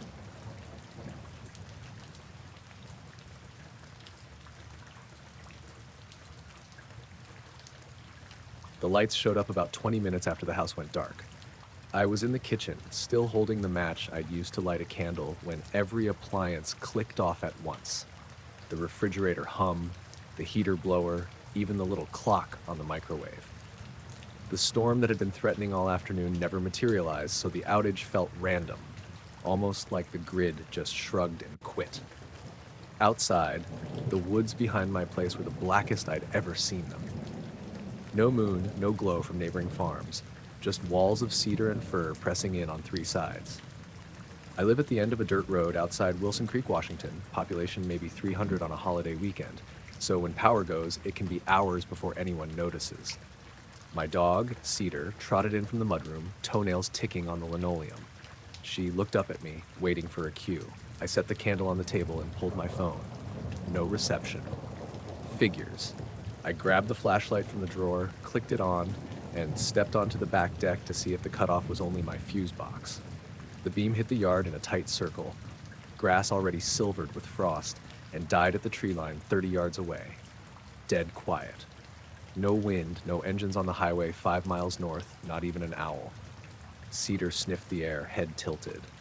Then I saw the first glow. It floated just above the tops of the trees, maybe 10 feet up, a faint orb the color of a match flare. It drifted left to right, slow as a leaf on still water. I thought it was a drone, some kid testing new Christmas tech, maybe, but there was no buzz, no blinking nav lights, just a solid, gentle gleam. I kept the flashlight trained on it, half expecting the beam to reflect or throw a shadow on the branches below. Nothing. The trees stayed black. The lights slid along as if they didn't exist. Cedar let out a low woof. Another orb appeared to the left of the first, emerald green, about the same size, like a ping-pong ball at arm's length. It moved in parallel, both lights pacing each other, sliding east above the canopy. I killed my flashlight to watch. With the house behind me dark, my eyes adjusted fast. The orbs weren't bright enough to light the needles beneath them. They just floated, changing hue every few seconds. Orange to blue, blue to pale violet, violet to green. Always the same cadence, maybe 2 heartbeats between shifts. I realized my pulse was hammering.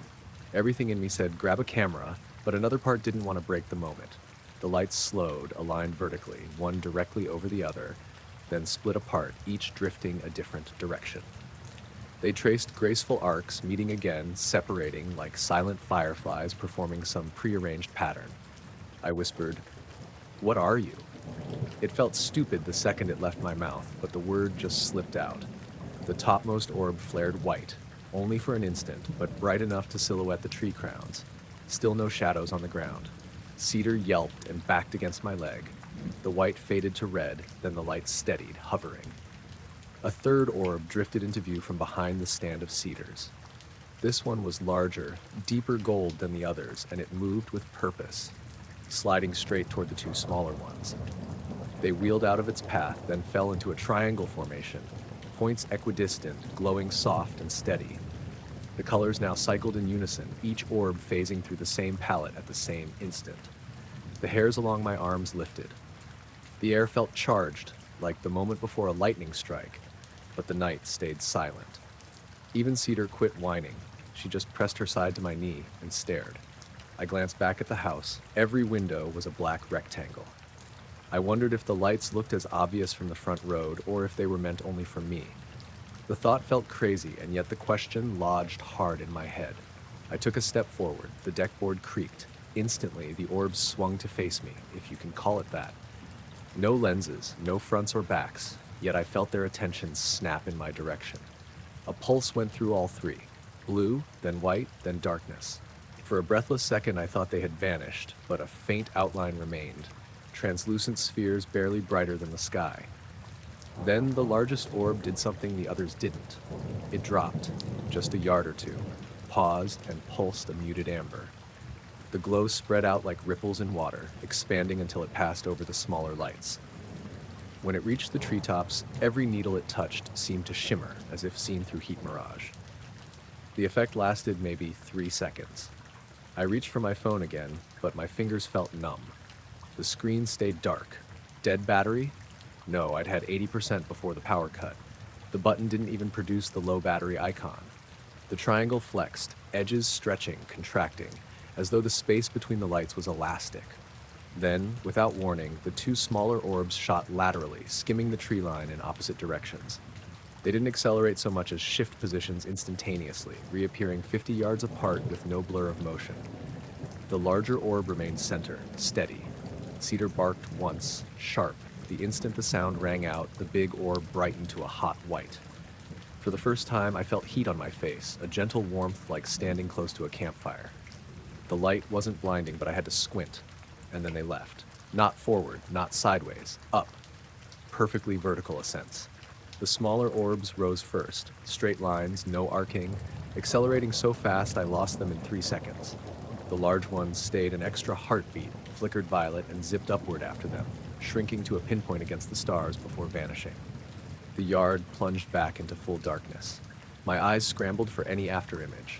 Nothing. The forest noise returned in a rush.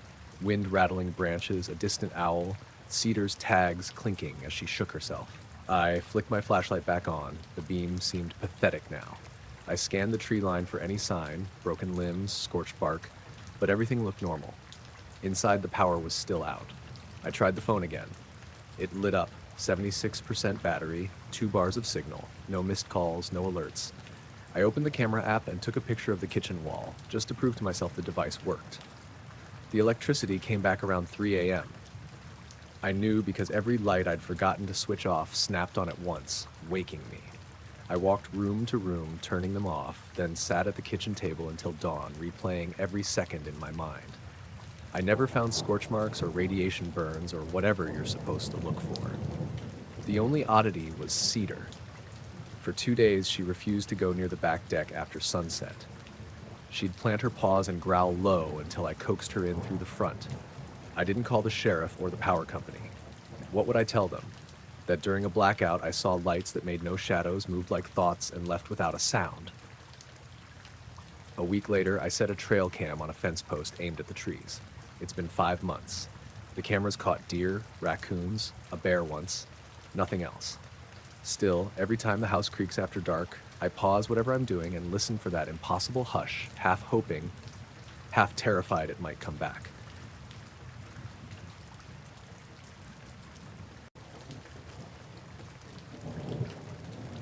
It started with the monitor crackling a little, but that wasn't unusual. The baby monitor had always picked up some light static. Old house, thick walls, lots of random interference. I'd heard everything from passing cop cars to neighbors' radios in the past. Nothing strange. It was one of those basic audio-only models. No video, just a little white unit that clipped to my jeans during the day and sat on my nightstand while I slept.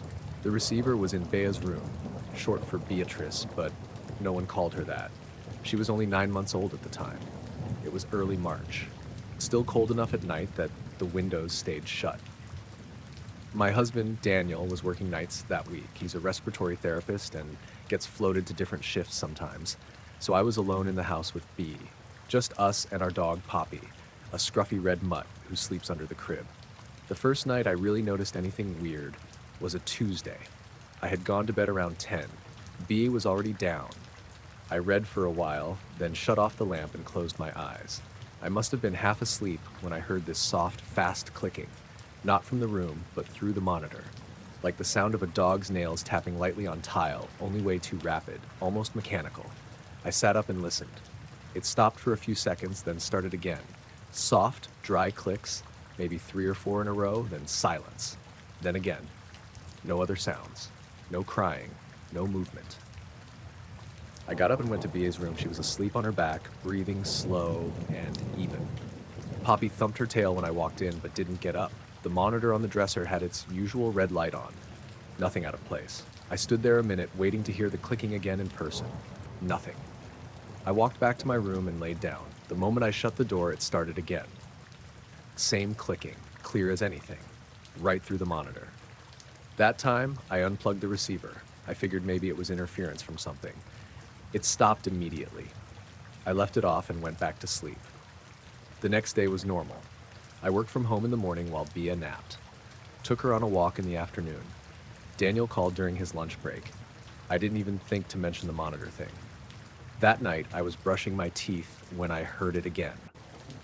Clicking, this time mixed with low static. I walked into the bedroom and stared at the monitor. It clicked in quick bursts, paused, then did it again. I listened for a minute. Then, very faintly, under the static, I heard something that made my chest go cold. A voice. At first, I thought it was someone outside. I turned off the bathroom fan and strained to hear. The voice was quiet, but not muffled. Almost like someone whispering directly into a microphone, high-pitched and soft. Definitely female. I stepped closer. The voice said she's cold. Then static. Then more clicks. I froze. I hadn't said that. Bia wasn't cold. Her room had a space heater with a thermostat. It was set to 70. I waited, heart thudding, trying to tell myself it was a neighbor's baby monitor bleeding over into mine. That happens, right? Then the voice said it again. She's cold. But this time I realized something awful. It was my voice. Not similar. Mine. The way I end certain words. The slight rasp I get when I'm tired. It was like someone had recorded me saying it and played it back with a strange echo under it. I unplugged the monitor and carried it into Bia's room. She was still asleep. Poppy stood up and stretched, but didn't bark. I checked the windows. Locked. Closet empty. I even opened the crawl space door in the hall. Nothing. I left the monitor off and slept with Bia in bed with me. The next morning, I told Daniel, kind of laughing it off like it was weird, but probably just interference. He didn't say much, just raised an eyebrow. He's not into creepy stuff. Doesn't like when I watch horror movies after dark. I thought maybe it was done. Maybe it was just some fluke. Thursday night, Daniel was off, and we had a normal dinner. He went to bed early. He had to be up at 5. I stayed up late folding laundry. Around midnight, I walked past the monitor and heard my name. Not Mom or Mommy. My name, Marley. It came through low and slow, buried in a wash of white noise. I froze and stared at it. Then it said it again a little louder, Marley. Again, my voice. But not like I was speaking, like I was reading it out loud, flat and deliberate. I picked it up and stood there holding it. It clicked 3 times. Then the voice came back, more warped this time, like something was off with the pitch. It said she's watching. I went to Bee's room. She was asleep. I turned on the light and looked around. Nothing. No shadows. No movement. But Poppy was pressed against the door, not under the crib like usual. Just sitting up, ears flat, staring at the wall behind the dresser. I walked over and moved the dresser aside. Just blank wall. I knocked on it, then crouched and looked behind it with my phone light. No cracks, no openings, nothing that could make a sound. I didn't sleep that night. I sat in the rocking chair with Bea on my chest and Poppy at my feet. Every time I started to drift off, I imagined hearing my own voice again, right behind my ear. I left the monitor unplugged. Friday, Daniel offered to stay home from work, but I told him not to. I wanted to see if anything happened while I was fully awake. That evening, around 9, I plugged the monitor back in and set it on the kitchen counter while I loaded the dishwasher. I figured I'd listen while I cleaned. It crackled a bit, then went quiet. For maybe 10 minutes, nothing happened. I kept glancing at it between dishes, just a red light, just air. Then I heard breathing, not Bea's soft little huffs. This was louder, slower, adult, just 1 or 2 breaths. Then a click, then another. Then my voice said, "Come in." I dropped the plate I was holding. It didn't break, just clattered into the sink. I hadn't said anything. No one had. Daniel wasn't home yet. I walked to the hallway and stood perfectly still, listening. Nothing. Just the house. I stepped back toward the monitor and picked it up. The static cleared for a second, and I heard a faint rustle. Then my voice again, but lower now. "It's outside." I ran to the back door, flipped on the light, and flipped yard was empty. The yard was empty. The motion sensor didn't trigger. Nothing was out there. I locked both deadbolts and pulled the blinds. At that point, I was shaking. I unplugged the monitor, took B, and went to my mom's house. Slept in the guest room with Bea beside me. Didn't tell her everything. Just said the house creeped me out with Daniel gone. The next day, I brought the monitor to the hardware store and bought a new one. Digital, encrypted, no analog signal. Daniel installed it that afternoon. Nothing strange has happened with the new monitor. Not once. No clicking, no voices, no static. Poppy's back to sleeping under the crib. We kept the old one in the garage for a while. It sat on a shelf, unplugged, inside a plastic tub of cords and cables. One night about a month later, Daniel was in there looking for a charger. He came back in and asked why I left the monitor on. I told him I hadn't touched it. He said it was clicking again.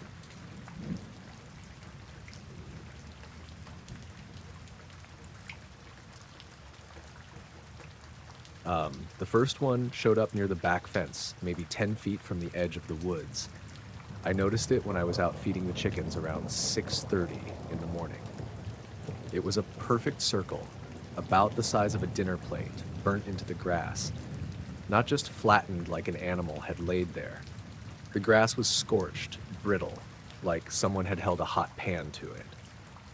I figured maybe one of the kids from up the road had come through with fireworks or something, though I couldn't figure out why they'd do that way out here. I live about 20 minutes outside Ellison, near the ridge line. It's mostly pasture and pine, and the nearest neighbor's a quarter-mile down the gravel road. Not the kind of place kids go sneaking around unless they're real bored. Still, I didn't think too hard about it. I raked it out a bit and let it go. But the next morning, there was another one. Then, 2 more the day after that. They were always the same size, same shape, same crisp edge. No scorched trails, no footprints, no signs of anything dragging over the grass. Just these perfect circles in strange places. One by the rain barrel, one near the dog's pen, one right in the middle of the back pasture. I tried taking pictures, but they never looked as weird in the photos. Just looked like dry patches. I asked Lacey, my sister, to come take a look. She's the practical type, used to help out at the Ag Extension office. She walked around with me that Saturday morning and said it might be a fungus, maybe fairy rings or something like that. But she admitted she hadn't seen anything that symmetrical or that blackened. That night, I kept my porch light on and let my dog Cricket sleep inside instead of her usual spot by the woodpile. She's a mutt, maybe part beagle, part shepherd, but sharp as a tack and always alert. Around 3:15 in the morning, she growled, low and steady. Not barking, not even moving toward the door, just laying there with her eyes fixed on the window. I got up and listened. Nothing at first. No footsteps, no engine sounds. Then I heard this faint buzzing, like a transformer humming, but higher pitched. Not loud, more like a ringing in your ears that you almost can't tell is real. It faded after maybe a minute. I opened the door and stepped out onto the porch. Nothing moved. The woods were still. No wind, no crickets. It was dead quiet. I thought maybe it was just one of those weird pressure drop moments you get before a storm, but the air didn't feel right. It was too still, too thick. The next morning, there were 5 new circles. They weren't clustered. They were spread out in a kind of pattern across the back field. I couldn't tell what the shape was exactly, but they weren't random. Each one the same distance apart, almost like a grid, but angled slightly, like they were lining up with something I couldn't see. I called the sheriff's office just to ask if anyone else had reported weird trespassers or vandalism. The guy I talked to didn't take it too seriously. Said maybe some teens were screwing around, or maybe someone was flying a drone with a heat lamp on it, which didn't make much sense to me, but I didn't push it. That evening, I left my game cam on. I set it up facing the back pasture where most of the circles had shown up. It's an older model, but it's worked fine for years. Got plenty of footage of deer, foxes, even a bobcat last spring. Next morning, I checked the SD card. It had one video, timestamped 3:12 a.m., just 10 seconds of static.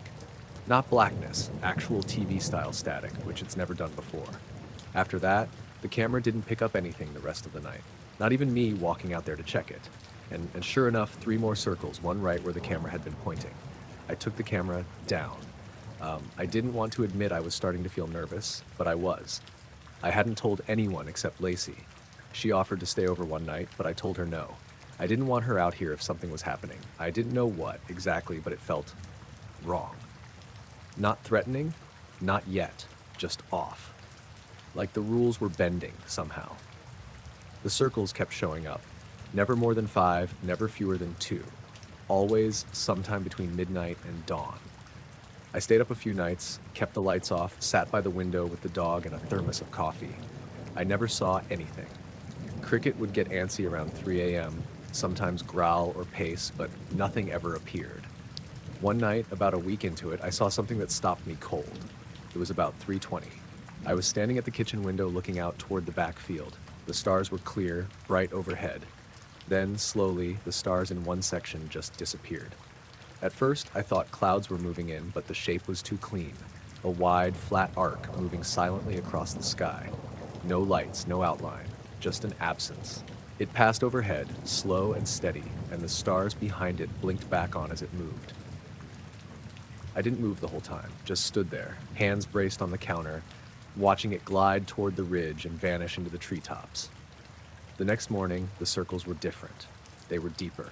Instead of just scorched grass, the soil underneath was singed, maybe an inch down, and one of them had a spiral pattern scorched into it. Tiny ridges, perfectly even, like grooves in a record. I didn't sleep the next night. I just sat on the porch with a flashlight and a pair of binoculars, cricket at my feet. Around 3:10, the air changed again, that same high-pitched buzz.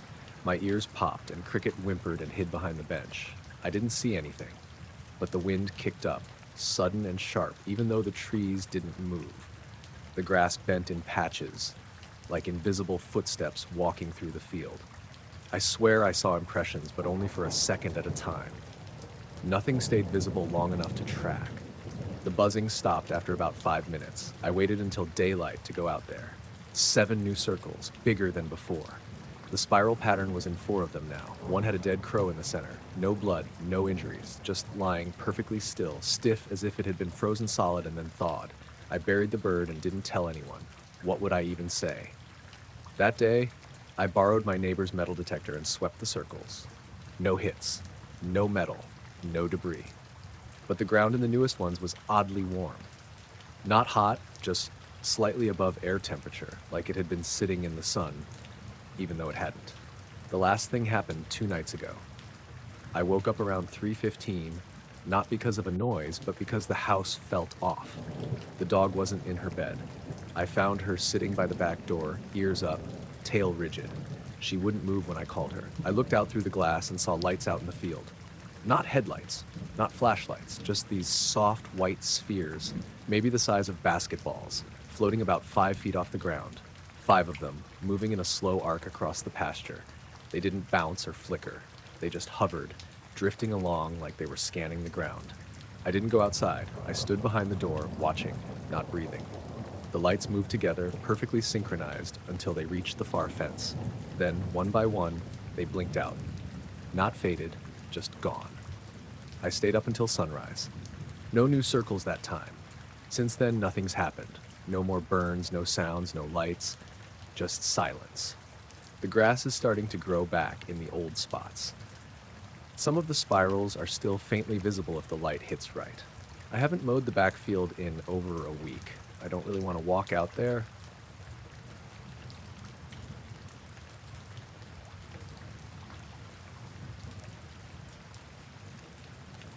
I started taking long exposure photos last spring, mostly because I couldn't sleep. My job switched to remote after the layoffs, and I was stuck alone in the house more than usual. I live a little outside Helena, Montana, about 15 minutes from town on a few acres backed up to Forest Service land. Quiet, good sky visibility, no street lights. Perfect for shooting stars. I used a Sony A7 and a tripod I'd had since college. Nothing special. I'd go out around 11, set up in the field behind the barn, and take slow 30-second exposures of the night sky. Sometimes I stacked them to make trails. Sometimes I'd just pick the best one and mess with contrast and saturation. I'd usually be out there an hour, maybe 2. The first night I noticed it was a Tuesday. I remember because I'd worked late and almost skipped it. but the sky was especially clear and I didn't want to waste it. I set up like usual, facing northeast toward the tree line. After a few warm-up shots, I noticed something weird. There was this one bright point just above the horizon that stayed exactly where it was. In the photos, I mean, every other star would streak a little, depending on exposure time or rotation, but this one didn't move at all. Not even a pixel. At first, I figured it was a planet, Venus, maybe, or a plane way out heading straight toward me.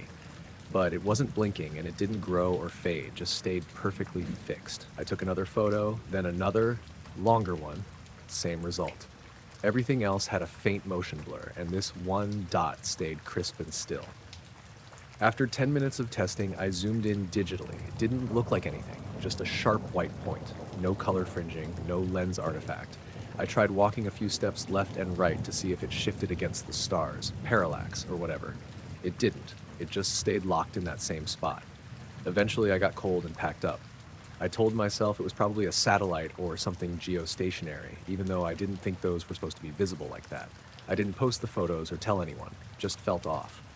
Next night, I checked again, same time, same place, and there it was, same spot in the sky. Still not blinking, still not moving. I pulled up a star map app on my phone and pointed it at the sky. The app showed stars, planets, even a satellite cluster, but not that point. It acted like nothing was there. I watched it for maybe 20 minutes. Didn't take pictures this time. I just stood in the grass with my hands in my coat pockets, staring at this one little dot that didn't behave like anything else up there. Then something happened I can't explain. It blinked out. Not slowly, just gone, like someone flipped a switch. I thought maybe I'd blinked or looked away for a second, but I stayed there another half hour and it didn't come back. Nothing moved, nothing filled its place, just regular sky again. I went inside and checked the weather. No clouds, no atmospheric weirdness, nothing unusual on the radar. The next few nights it didn't come back. Then Sunday, I saw it again, but this time it was higher up, maybe 20 degrees west of where it had been. Same appearance, same behavior, a fixed point, bright, not blinking. Stayed perfectly still while everything else drifted. I took a sequence of 5 shots over 15 minutes. I overlaid them in Photoshop. Every star showed trails. That one dot didn't. I don't know why, but it started to make me feel uneasy. Like it wasn't just something out there, like it was watching me. I know how that sounds, but it was this weird sense of attention.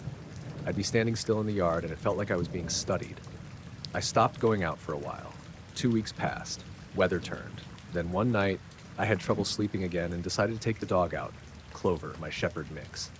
She usually just sniffs around and comes right back in, but that night she froze halfway off the porch. Ears up, tail rigid, just staring into the dark toward the back field. I followed her gaze and it was there again. Same white point, high and still. I crouched next to her. She didn't growl or bark, just watched, tense. Then she let out this low whine, backed up to the door, and started pawing at it like she'd had enough. I brought her in and locked the door, went upstairs and watched from the bedroom window for over an hour. It never moved. Around 2 a.m. it disappeared again. Same way, just blinked out. I kept looking even after that. Not every night, but often. I tried not to make it a thing, but it had started to get in my head. I'd find myself checking the sky reflexively, even during the day. I downloaded satellite tracking apps, tried to line things up, but nothing matched that dot. It didn't follow any path. It didn't appear on any charts. One night in late May, I was out past midnight. No tripod this time. I just stood up out back with a mug of tea, watching. It was windy, and the pine branches were swaying, but the sky was cloudless. Moon was low, and there were 2 of them. Same brightness, same size. One in the usual spot east, and a second one off to the south, near the treetops. Identical behavior. No movement, no flicker. I don't know why, but seeing 2 made it worse. Like they weren't just some weird phenomenon, they were coordinated, intentional. I stayed for maybe 10 minutes, then went back inside, pulled all the curtains, didn't sleep. After that, I started noticing a few other things.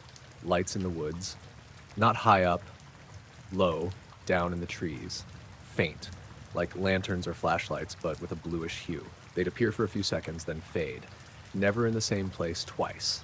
Clover started refusing to go outside at night. She'd sit at the door and whimper. I had to start taking her out earlier, before dusk. One night, around 3 a.m., I heard what I thought was someone walking in the gravel outside the barn. Just 3 or 4 slow crunches, then silence. I waited at the window with a flashlight, but never saw anything. I don't think anyone was out there. I think it was something else. The last time I saw the fixed star was mid-June. It was higher up than before. I took one photo, handheld, and then stopped. It felt wrong, like I wasn't supposed to look anymore. That night, the power flickered 3 times. No storms, no wind, just blinked out, came back, blinked again. My phone froze, couldn't get it to unlock for almost 10 minutes. I stayed on the couch with all the lights on. Haven't seen it since. I still check sometimes. I'll glance out the kitchen window or step onto the porch when it's clear.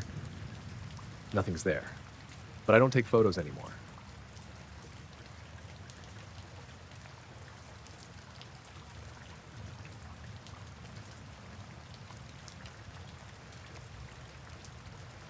I work the night shift at a small grocery store on the edge of town, the kind of place that sees more shadows than customers after 11 p.m. My name's Jesse, and I'd been pulling these late shifts for about 6 months when the weird stuff started. I don't usually believe in anything out of the ordinary, no ghosts, no aliens, no anything, but that night made me rethink some of it. The store's parking lot was big, but mostly empty overnight. It had maybe 20 spots, a few streetlights that flickered sometimes, and a chain link fence separating us from an abandoned lot next door. Usually the only thing out there were stray cats or the occasional drifter. I'd clock in around 10 p.m., do my rounds stocking shelves, check the cameras, and just wait for morning. The silence was thick, but it kept me company. It was a Tuesday, late October, and the air was sharp and cold, dry enough to make your breath fog up when you stepped outside. I was finishing my break around midnight when I looked out the front window and saw something that didn't make sense. There was a figure standing by the edge of the parking lot near the fence. Just standing. Not moving at all. At first, I thought maybe someone was messing around, waiting for a friend, or just hanging out, but something was off. The person wasn't shifting weight, scratching their head, or even looking around. Just frozen, like they were carved from stone. I squinted, trying to make out details. They were tall, wearing dark clothes that blended into the night, and their face was hidden under a hood. No car nearby, no backpack, nothing that would suggest they were just waiting. I blinked and looked away for a second, then back.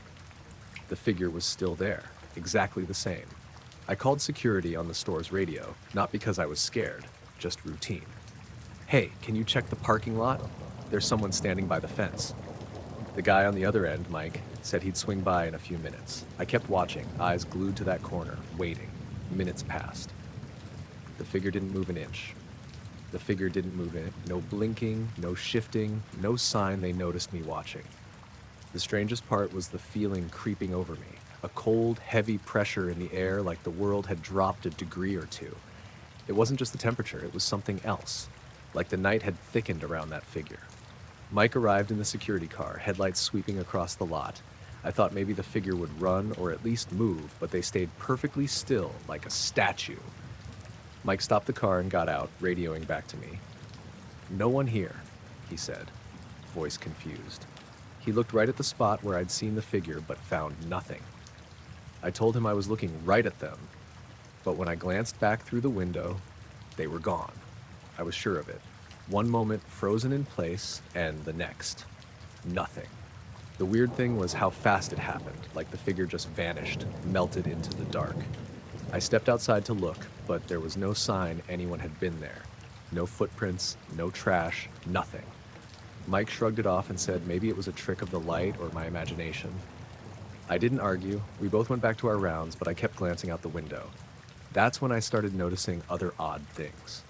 The security cameras covering the lot didn't show the figure at all. Not a single frame with someone standing by the fence. I asked Mike if the cameras were working properly, and he said yes. Footage from before and after showed the empty lot. I rewound and watched carefully. No flicker, no glitch, just blank asphalt and shadow. I thought maybe I'd been seeing things after a long shift, so the next night I stayed extra alert. Around the same time, midnight-ish, I caught the figure again, Same spot, same stillness. It didn't even blink. I called security again. Mike was late this time, but promised to be there soon. I kept my phone ready, telling myself I was just overthinking it. This time, when Mike's car pulled in, the figure didn't vanish. They disappeared the moment Mike stepped out and called to me over the radio. That part got me. I wasn't imagining it. The figure stayed there, unmoving, for hours before disappearing in the instant help arrived. The nights after that got harder. I'd see the figure again and again. Always the same place, always standing perfectly still, no signs of breathing or blinking. Sometimes, the light from the street lamps hit them weird, like their edges were too sharp, or their shadow didn't match their shape. I'd catch a glimpse of something flickering just at the edge of my vision, but when I looked directly, nothing was there. The strange pressure in the air came back too, heavier every time. One night, Pruitt, the store manager, came in for a late inventory check. I told him about it. He laughed and said maybe I was seeing one of the old mannequins from the seasonal displays. But I knew it wasn't. Mannequins don't stand outside a fenced parking lot, perfectly still for hours. And they definitely don't disappear when someone comes near. Eventually, the figure stopped showing up as often, but the feeling stayed. I started locking all the doors early, double-checking the windows, and making sure Poppy, my dog, was inside before I left. Once, when I was leaving after a shift, I thought I saw a shadow flicker just behind me in the rearview mirror. I looked back. Empty lot. That night shift, that figure, and the way it just vanished, none of it makes sense to me. I don't know what it was or why it was there. Just a still shape in the dark, watching or maybe waiting for something I couldn't see.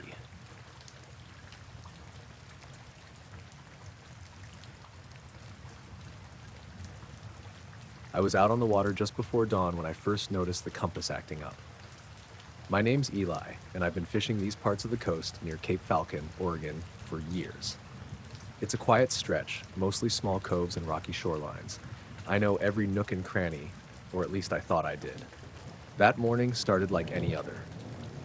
I had my old aluminum boat, the Seafarer, loaded with gear and fresh bait. The sky was still a dull gray, the kind that feels like it's holding its breath before sunrise. I set out from the dock around 5 a.m. with my dog Scout curled up on the seat behind me. Scout's a big mutt, part lab, part something wild, and he's been my fishing buddy for the last 3 years. The plan was to hit a small cove I'd been curious about but hadn't fished in a while. It's tucked behind a bluff that blocks the wind, and normally the water there's calm, perfect for setting traps. I'd never noticed anything unusual about the place before. As I approached the cove, I glanced down at the compass mounted near the helm. It was spinning like crazy, the needle darting around the dial instead of settling north. That caught me off guard. I've used that compass on this boat for years, and it's reliable as hell. I thought maybe it was a fluke, so I shook it a little, hoping it would settle. No luck. The needle just kept jerking wildly. Scout noticed too. He lifted his head, ears twitching, staring at the water. The weird thing is, the cove should be free from magnetic interference. The rocks are granite, which is non-magnetic, and there's no power lines or anything nearby that could cause this. The GPS was working fine, showing my position perfectly, but the compass was useless. I tried steering away from the cove, but every time I got close, the compass would freak out again. It wasn't just a brief glitch, it was consistent. That got me uneasy, but I figured maybe the compass was dying. I've been meaning to replace it, but money's tight. I kept fishing, keeping an eye on the compass, and Scout stayed quiet, sitting next to me like he was waiting for something. Later that morning, while I was checking my traps near the cove's edge, I noticed something else. The water was eerily still. No birds, no fish splashing, no wind moving the trees on the bluff. It was like the cove had its own bubble of silence. I called Scout over, but he was frozen, staring out over the water toward the opposite shore, his hackles raised. I followed his gaze and saw a shape standing at the far edge of the cove near a cluster of driftwood. It was a man, I think. Tall, thin, wearing a dark jacket and hat. The thing was, he wasn't moving, not even breathing, just standing there, staring back at me. I blinked and looked again, but the figure was gone. No footsteps in the sand, no sign he'd been there. Scout growled low and wouldn't come closer to that side of the cove. That afternoon, I talked to Tom, a fellow fisherman I know who's been around longer than anyone. I mentioned the compass and the figure. Tom frowned and told me about the cove's old stories, how some people said it was cursed, or that strange things happened there at night, but he never believed it. I was skeptical too. I'm not one for ghost stories or weird crap. But the compass kept spinning whenever I went near the cove, and Scout acted jumpy every time. One evening, I decided to wait it out. I stayed on the boat after dark, sitting under the faint glow of a lantern, watching the water. About 10 p.m., the wind died completely, and the fog started rolling in low, swallowing the cove. Then the compass needle started spinning again. Slowly at first, then faster. I heard faint sounds too, like tapping on the hull, soft and rhythmic. Scout perked up and growled, but I couldn't see anything through the fog. I shouted out, but no response. The tapping stopped. Suddenly, the compass stopped spinning and pointed steady north. I looked toward the far side of the cove where the fog was thickest. For a moment, I thought I saw a dim light moving under the water, just beneath the surface, like a glow that wasn't from any boat or buoy. Scout whimpered and crawled into my lap. I didn't stay long after that. The air felt heavy, like something was watching from beneath the waves. The next morning, I found strange marks on the boat's hull. Long, thin scratches like claws, but there was no sign of damage from rocks or anything normal. I showed Tom, and he shook his head.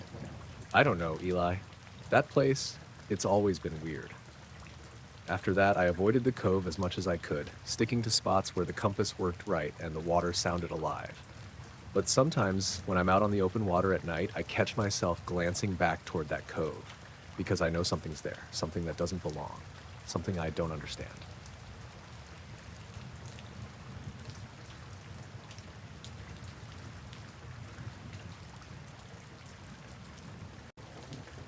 I was cruising at 38,000 feet over northern Nevada when it happened. Clear night, no clouds, full moon hanging off to the west. I was flying a 737, doing a red-eye from San Francisco to Chicago. Nothing unusual in the cabin, no turbulence, radio chatter was minimal, just me and the autopilot watching instruments and occasionally scanning the sky. I'd been up for about 6 hours, and honestly my eyes were starting to drag. That's when I noticed it. At first, just a vague, dark shape moving underneath me, off to my left. The moonlight made the horizon glow faintly, and this thing looked like a shadow sliding across that glow. No blinking lights, no navigation beacons, nothing like a plane or helicopter. I tilted my head, trying to focus. It was huge, maybe the size of a football field at least. And it wasn't moving like a jet. It moved smoothly, steady, almost like it was gliding under me. I checked the radar screen. Nothing. Absolutely nothing. No blips, no echoes, nothing to suggest another aircraft nearby. That's what got me really uneasy. I called up center, asked if they were tracking anything at our altitude or just below us. The controller sounded a little confused but said no, nothing on their radar. No flights, no weather balloons, no military exercises in the area. I kept my eyes on it, watching as it moved silently beneath the plane. There was no engine noise, no turbulence, no change in the air pressure or temperature on my gauges. Nothing. It looked like a triangle, a big, flat triangle. The edges were sharp but faintly glowing, not bright like lights, more like a soft outline against the darkness. The whole thing moved smoothly, parallel to my flight path, but in the opposite direction. The whole thing lasted maybe 30 seconds before it slipped out from under me and vanished into the night. I called center again, asked if anything had changed. Nothing. The radar still showed nothing. I logged the sighting, filled out the report when I landed. The airline didn't ask many questions, probably chalked it up to some kind of atmospheric illusion or equipment glitch, but I know what I saw. It was real, and no one can explain it.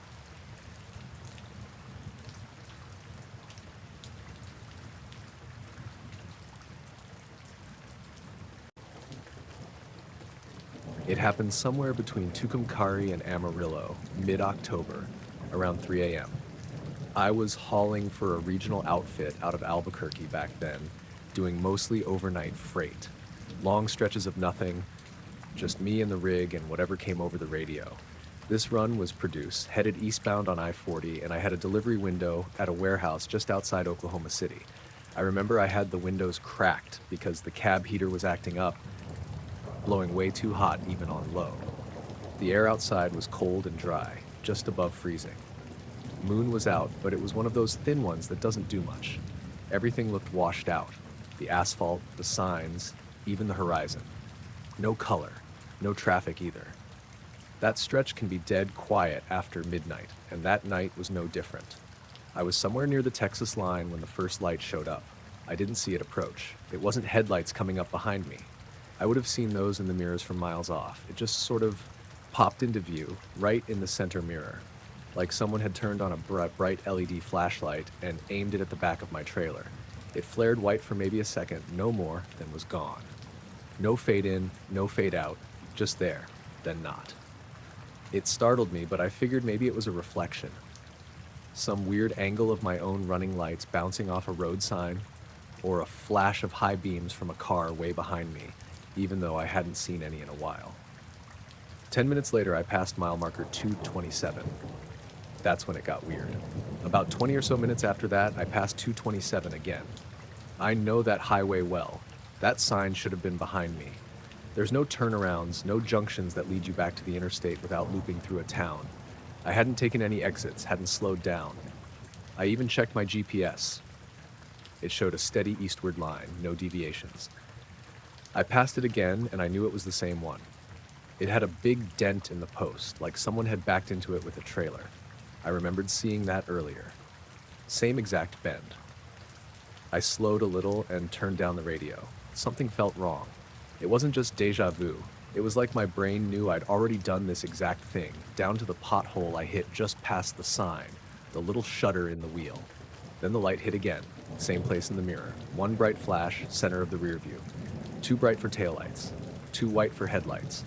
Just a flat, artificial glare like the sun coming off a windshield. No sound. No vehicles behind me. No change on the GPS. I kept driving. What else was I going to do? Another 20 minutes or so went by. I kept checking the mile markers, counting up 228, 229, 230. I let myself think maybe I'd imagined the repeat. Maybe I passed a temporary marker, one of those maintenance ones they stick in the ground during repairs. Then around 350, I passed 227 again.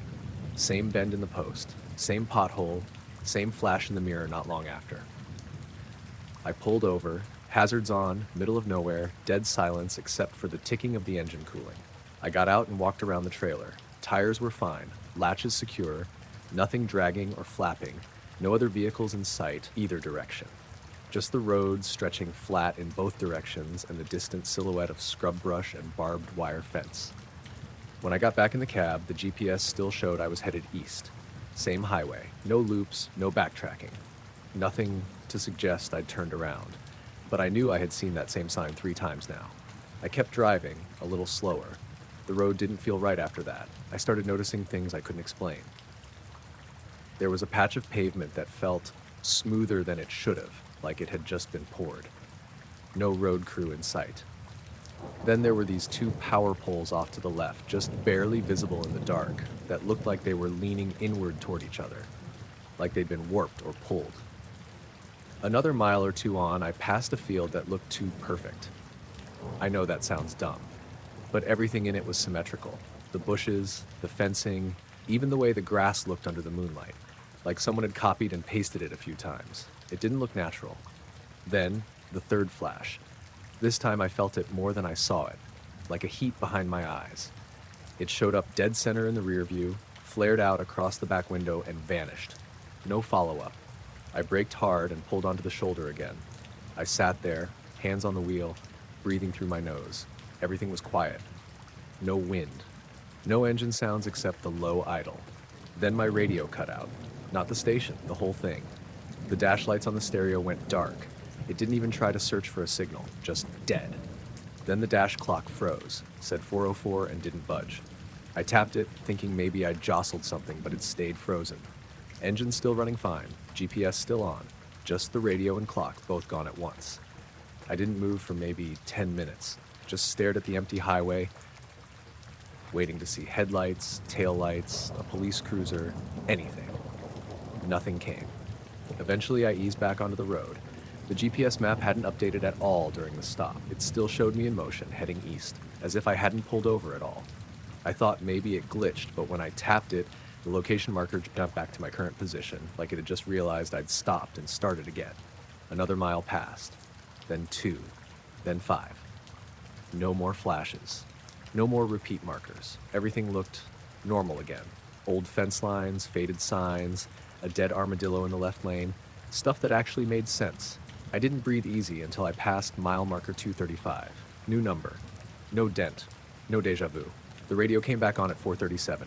No static or warm-up. It just snapped back in with a song mid-play. Clock blinked once, then corrected itself. No explanation. I made the delivery just after 7. Didn't say anything to the dock guys. Didn't mention it to dispatch. I wasn't even sure how to start that conversation. Next time I ran that route, a week later, I checked for that mile marker. 227 was right where I remembered it. Same dent in the post. I passed it once, like normal, and kept going. No lights, no flashes, no weird fields or warped poles. But now, every time I'm on that stretch, I watch the mirror like a hawk. I keep the GPS zoomed in. I mark every mile in my head, because I know what I saw, I know what I didn't imagine, and I still don't understand how I passed the same sign 3 times without ever turning around.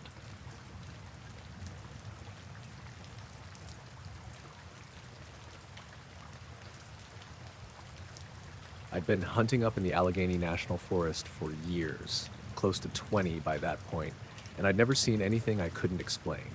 Not once. I'm not saying I'm some expert woodsman, but I know what a bear sounds like walking through brush. I know what coyotes sound like at night. I know how deer behave when they sense something's off. This thing wasn't any of those. It was late October when it happened. I'd gone up on a solo weekend trip, partly for hunting, partly just to get out of the house. My wife was visiting her sister in Pittsburgh, and I figured I'd take the dog Juno and spend a couple nights at the old lean-to I'd built with my brother back in college. It was basic, 3 walls and a tin roof. But it stayed dry, and it was deep enough in the forest that I never saw another person. Juno's a black lab mix, mostly mellow but good at alerting me if anything's around. She doesn't bark much unless something's really wrong, which is why what happened later stuck with me. The first night was uneventful. Clear skies, cold enough that I kept the fire going into the early morning. I set up a trail cam about 100 yards northeast of the lean-to, where I'd spotted a good scrape line earlier in the month. I wasn't really expecting much. It was late in the season and I hadn't baited, but I figured maybe I'd get lucky. The trail cam was just a mid-range Browning, the kind that takes both stills and short bursts of video on motion. I strapped it to a birch about chest height, aimed it toward the clearing, and tested the angle with my phone. All good. I left it running overnight. Around 4:30 a.m., Juno sat up suddenly and stared off into the trees. No growl, no whining. Just totally still, ears forward, head tilted slightly. I was half awake and figured it was a raccoon or a deer moving through. But the fire had burned low, and there was no crunching in the leaves, no animal sounds at all, just quiet, like real quiet, the kind where you notice how loud your own breathing is. Even the wind had stopped. I sat up and listened. Juno didn't move. She just kept watching the same direction, toward where I'd put the camera. I held still for a few more minutes, then whispered, "You hear something?" She didn't react. Didn't even flick her tail. I eventually chalked it up to a deer and laid back down, but she stayed sitting like that until dawn. The next day, I didn't see a single buck. I hiked a few miles out, circled back around, checked for fresh sign.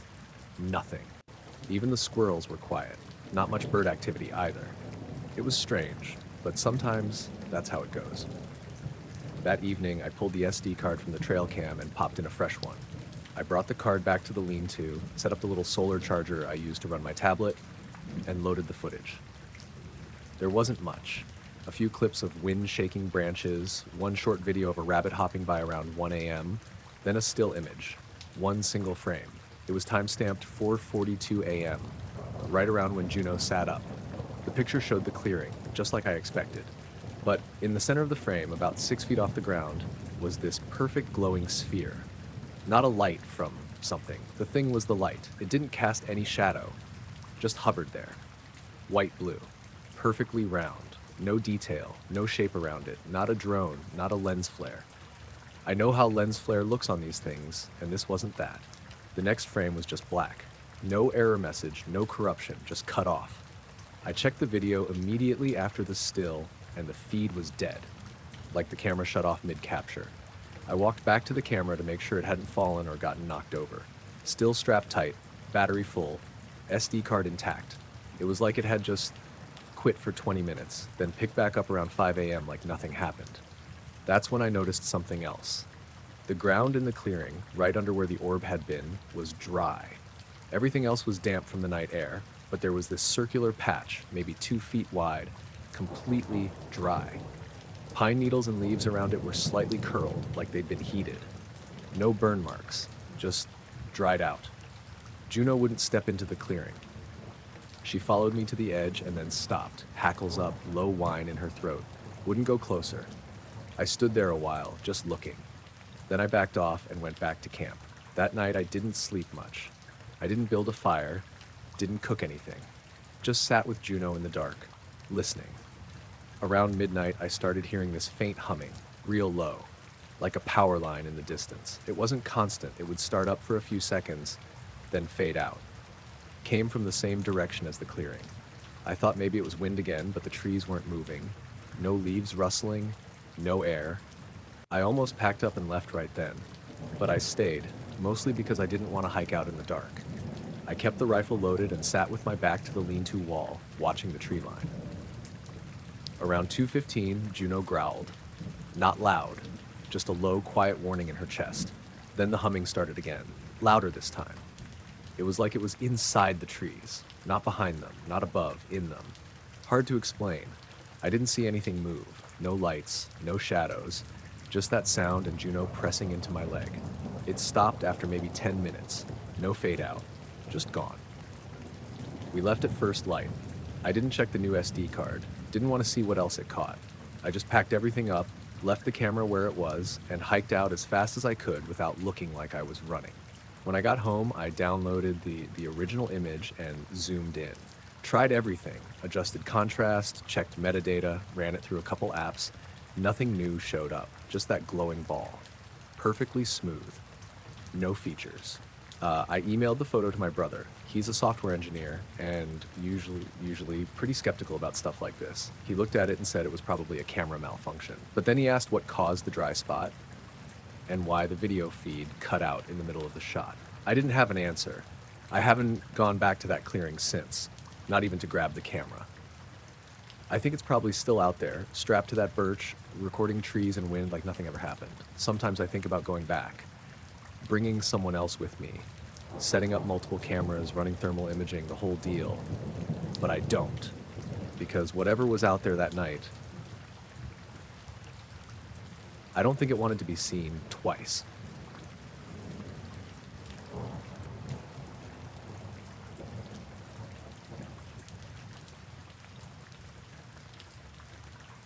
We pulled off the highway just past midnight, somewhere between Maple Ridge and the turnoff for Old Highway 22.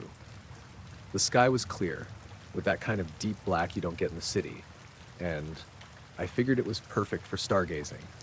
My girlfriend, Lisa, had been driving for hours, so I suggested we stop, stretch, and look up for a bit. We found a little gravel turnout beside the road, a place you might miss if you blinked. No streetlights, just the sound of crickets and the occasional rustle of wind through the tall grass. Lisa parked the car, and we got out with a couple of blankets. Our golden retriever, Henry, he's an odd little guy, all lanky and awkward, jumped out, sniffing everything like it was the first time he'd seen the outdoors. The air was cool, but not cold. There was a faint smell of pine from the nearby woods. We spread the blankets near the edge of the turnout and lay back, pointing out constellations we both knew but hadn't thought about in a while.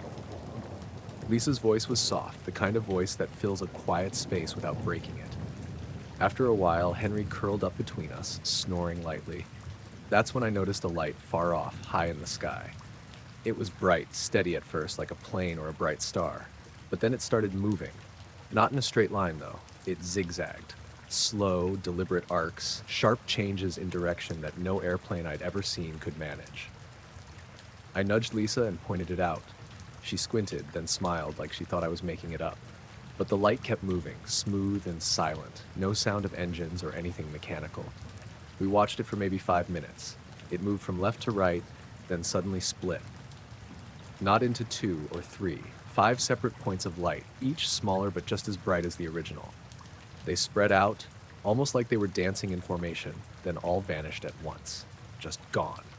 No flash, no trail, nothing. Lisa blinked, and I realized I'd been holding my breath. "What the hell was that?" she whispered. I shook my head. No idea. We sat up, both feeling that weird mix of disbelief and unease. Henry lifted his head, ears twitching, but stayed put. After a few minutes of silence, I started looking around. The woods were dark, still, no movement or noise besides the night insects. No headlights, no other cars on the highway. I pulled out my phone to check the time, 12:42 a.m., and to see if maybe someone else had reported anything online. No alerts, no local news, nothing. Lisa wanted to keep watching, but after a bit, the unease started creeping in. That kind of quiet where your skin feels too exposed. We packed up and got back in the car. Driving back, I kept scanning the sky. Every so often, a shooting star or a satellite would pass, but nothing like before. The next day, we told a few friends about it, and they laughed it off as a drone or some kind of light show. But that night, I kept hearing a faint hum when I was alone in the house. It wasn't loud enough to be outside, more like something vibrating just beneath the surface of the air. I asked Lisa if she heard it, but she said no. For the next week, the humming stayed, mostly when it was quiet. I checked the power lines, the water pipes, nothing. One evening, I took Henry out back, and the dog suddenly froze, staring into the woods. His hackles were up, and he growled low. I shone the flashlight toward where he was looking, but there was nothing, just dark trees and shadows. The next day, I went to the turnout again. The grass was crushed where we had been sitting, but the tire tracks from the car were different than I remembered. Too close together, like a narrower vehicle had parked there. Lisa swore it was the same spot, but the evidence didn't match. I brought a notebook and started writing down everything that felt off. The light, the humming, Henry's reaction, the strange tire tracks. Nothing really added up. Weeks later, Lisa and I still talk about it sometimes. The vanishing lights, the hum that no one else hears, the way Henry sometimes won't go near the woods after dark. I don't know what we saw that night. All I know is it wasn't anything normal, and it's still there, just out of reach. Like a question with no answer.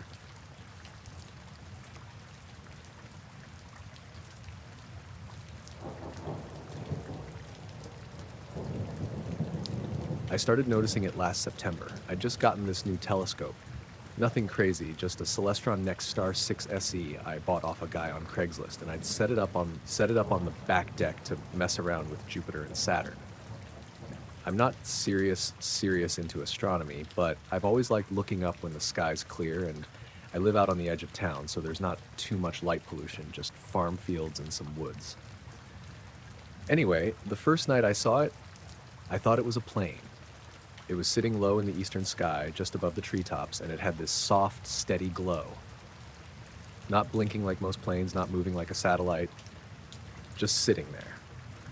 I wouldn't have paid much attention, except after about a minute, it started to move, but not across the sky like a plane or a satellite. It moved in these perfect little loops, like a corkscrew, tight spirals, but slow, smooth. You had to stare at it for a few seconds to even realize it was moving. I kept my eye on it, half expecting it to speed off or blink out, but it just kept spiraling. I checked the telescope, tried to track it manually, but it was subtle enough that the auto-tracking didn't register it. I ended up just watching it with binoculars. It went on for exactly 13 minutes. I didn't time it on purpose at first. It was just a coincidence. I glanced at my phone when it started and again when it stopped. But I remember thinking that was weird. The moment it stopped, the light blinked out. Not dimmed, not faded. Just gone.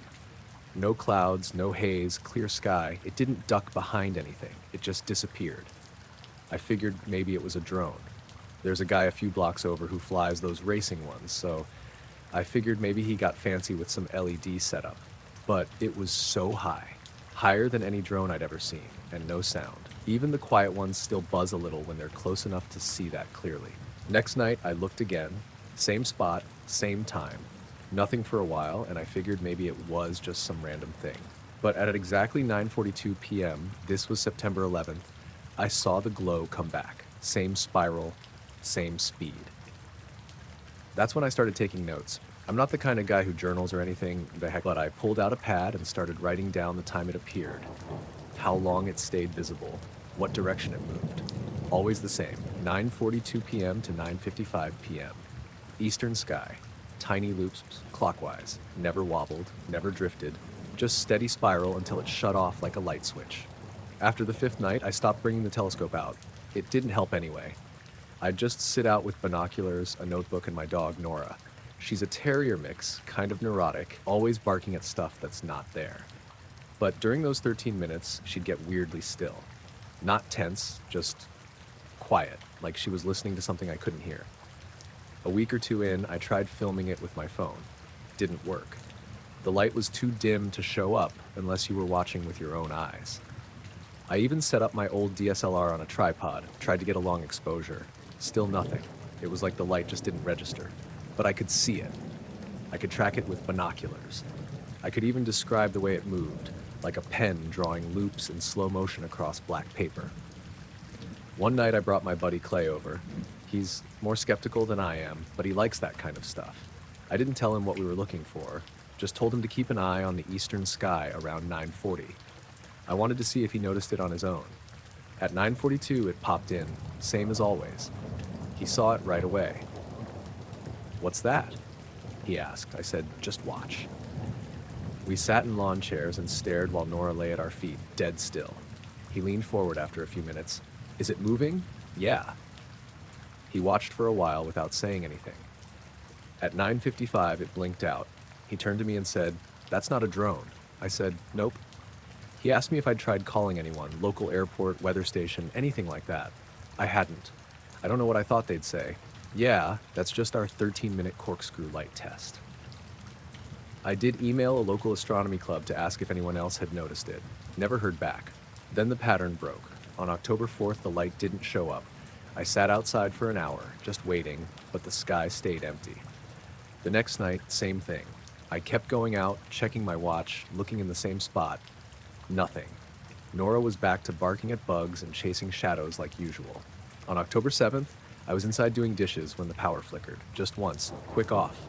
Quick on. Nothing unusual out here. But when it happened, Nora ran to the back door and started whining. Not barking. Whining. I looked out the window. The light was back, but it wasn't in the eastern sky this time. It was almost directly overhead. Still that same soft glow, but brighter. Bigger. And it wasn't spiraling anymore. It was just hovering. I opened the door and stepped out, and it felt like the air had changed. Not colder exactly, but heavy, like the air after a thunderstorm. My skin prickled. Nora wouldn't follow me outside. She stayed pressed against the doorframe, whining. I looked up. The light didn't move. I stood there watching it for maybe a minute, then it started drifting south. Not fast, but steady. No spiral, no pulsing, just a straight line like it had gotten tired of its usual dance. I watched until it disappeared over the trees. It didn't blink out this time, just slid away. It never came back. I've been out every clear night since then, just in case. Same chair, same binoculars, same spot in the sky. Sometimes Nora sits with me, sometimes not. I've stared at that empty patch of sky so long I've memorized every star around it. But that moving light, the spiral, the 13-minute routine, nothing. It's like whatever it was finished whatever it was doing, or it got bored, or it left. I don't know. All I know is for 23 nights in a row, that thing showed up like clockwork. Spirals, silence, gone. Then it changed, then it left, and now the sky's back to normal. Mostly.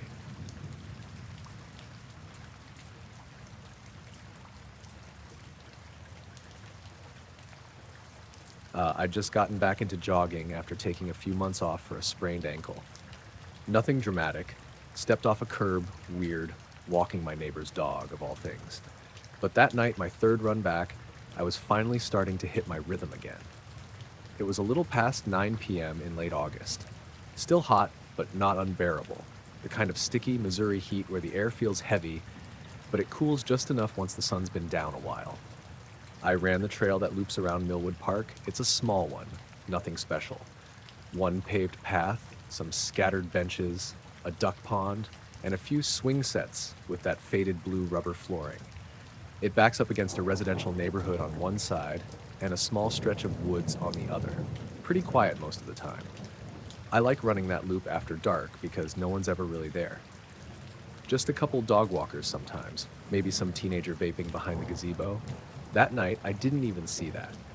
I had my earbuds in at first, but I took them out after the first lap. Not sure why. Something about the stillness made me feel weird about not being able to hear what was going on around me. It wasn't like anything felt wrong, exactly.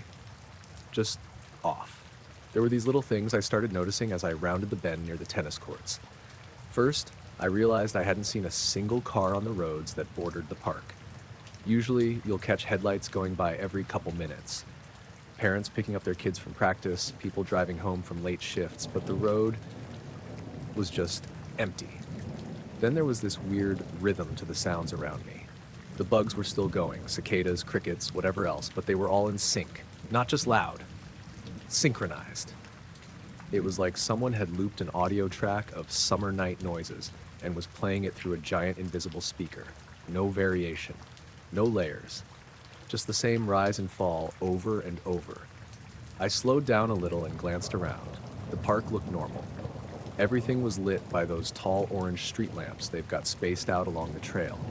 I passed the metal trash can near the basketball court and noticed it was full, but not overflowing. The water fountain was dripping, all totally ordinary stuff. But the more I looked, the less natural it all felt. The way the shadows stretched, how nothing seemed to move unless I moved. I don't know how to describe it better than that.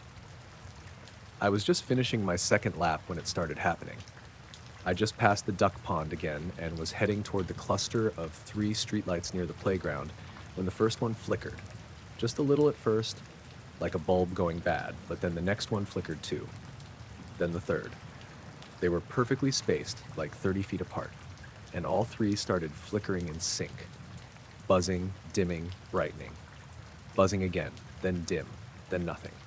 Then back on, then off again. I stopped running, pulled out my phone and checked the time, 9:13 p.m. I stood there and watched, trying to figure out if maybe the power grid was acting up. We'd had a thunderstorm 2 nights earlier, maybe something got fried. But that didn't explain the timing or the weird deliberate rhythm, because that's what it felt like. Deliberate. After maybe 20 seconds of flickering, they all went dead. Not just off, dead. No buzzing, no glow, just black poles in the dark. And then everything else went quiet too. Instantly. No bugs, no leaves rustling, no distant cars, total silence, like someone vacuumed the air out of the park. That's when I noticed the light. It was small, bright, pure white, hanging maybe 30 or 40 feet above the treetops on the wooded side of the park, maybe 100 yards away. It didn't blink, didn't move, just hovered. And it didn't cast shadows either. That's what struck me first. Even though it was bright, like painful to look at directly, it didn't light up the trees beneath it. They just sat there, black against the darker sky, like the light wasn't reaching them at all. I stood still, didn't move. I wasn't breathing right. I remember holding my arms in close like I was trying to make myself smaller. The light stayed there for maybe 30 seconds. Could have been more. It's hard to gauge time when your brain's screaming that something isn't right, but nothing's happening. Then it moved. Not fast, not slow, just a smooth glide, completely horizontal, directly across the top of the trees. It didn't bob or dip or change size, just this steady line, like it was tracking along a rail. It passed behind one of the bigger oaks and disappeared, and I waited for it to come out the other side, counted the seconds. 1, 2, 3, nothing. I stepped forward, trying to get a better angle. My foot crunched on gravel, the only sound I'd heard in what felt like forever. It echoed too loud, like it didn't belong. Still no light. And then from behind me, the flicker came back. I turned around and saw all 3 streetlights flashing again, but now they were out of sync. Not random, just wrong. One would flash twice, another would buzz, then all 3 would go dark again. And in that moment, I got the overwhelming sense that something was trying to mimic how lights behave, but it didn't quite know how, like it had watched from far away and was guessing. I started walking, fast, toward the trail exit near the rec center. The path curved, and I had to pass close to the woods again. I kept expecting to see the light again, hovering just above the trees, but it was gone. Everything was back to normal by the time I got to the sidewalk. The bugs were going again. Faint traffic noises off in the distance.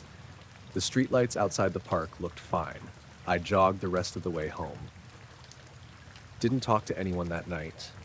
Didn't tell my sister when she called the next day. I didn't even go for another run for 2 weeks. But here's the part that stuck with me most. The next morning, around 6 a.m., I took my dog Olive, a little scruffy mutt with bad knees, out for her usual walk. We stay close to home, just down the sidewalk and around the block. As we passed the corner by the park's north entrance, she stopped and stared toward the trees. Not sniffing, not curious, just staring, totally still. I waited, tugged a little on her leash. She didn't move.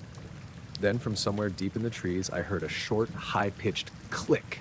Not loud, not natural either, like a hard metal tap. Olive turned and walked back the way we came without me needing to pull. I didn't argue. That was almost 6 months ago. I still run at night sometimes, but never at that park.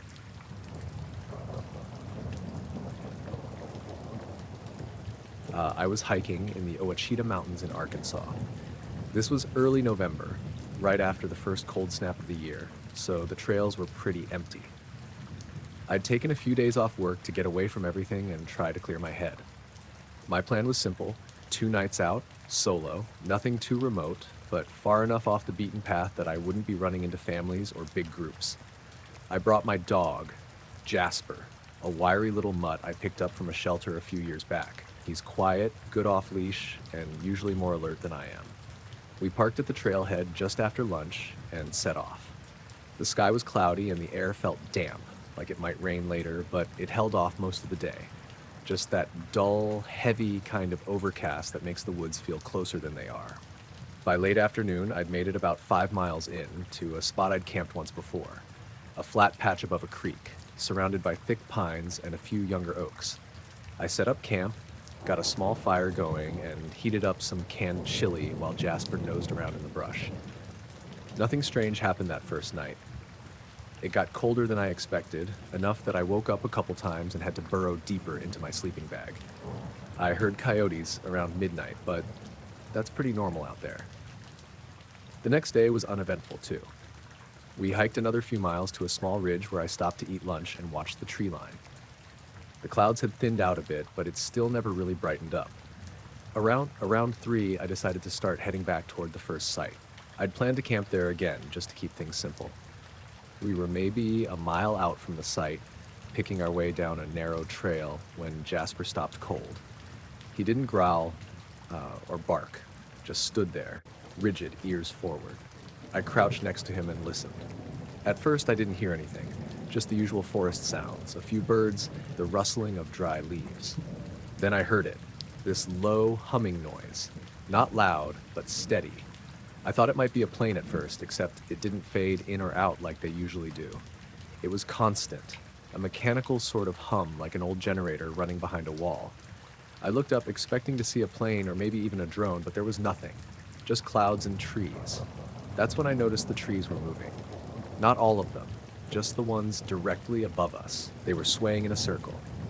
Not violently, but steady, like they were caught in a slow spin, each one bending just slightly at the top, enough to make the motion clear.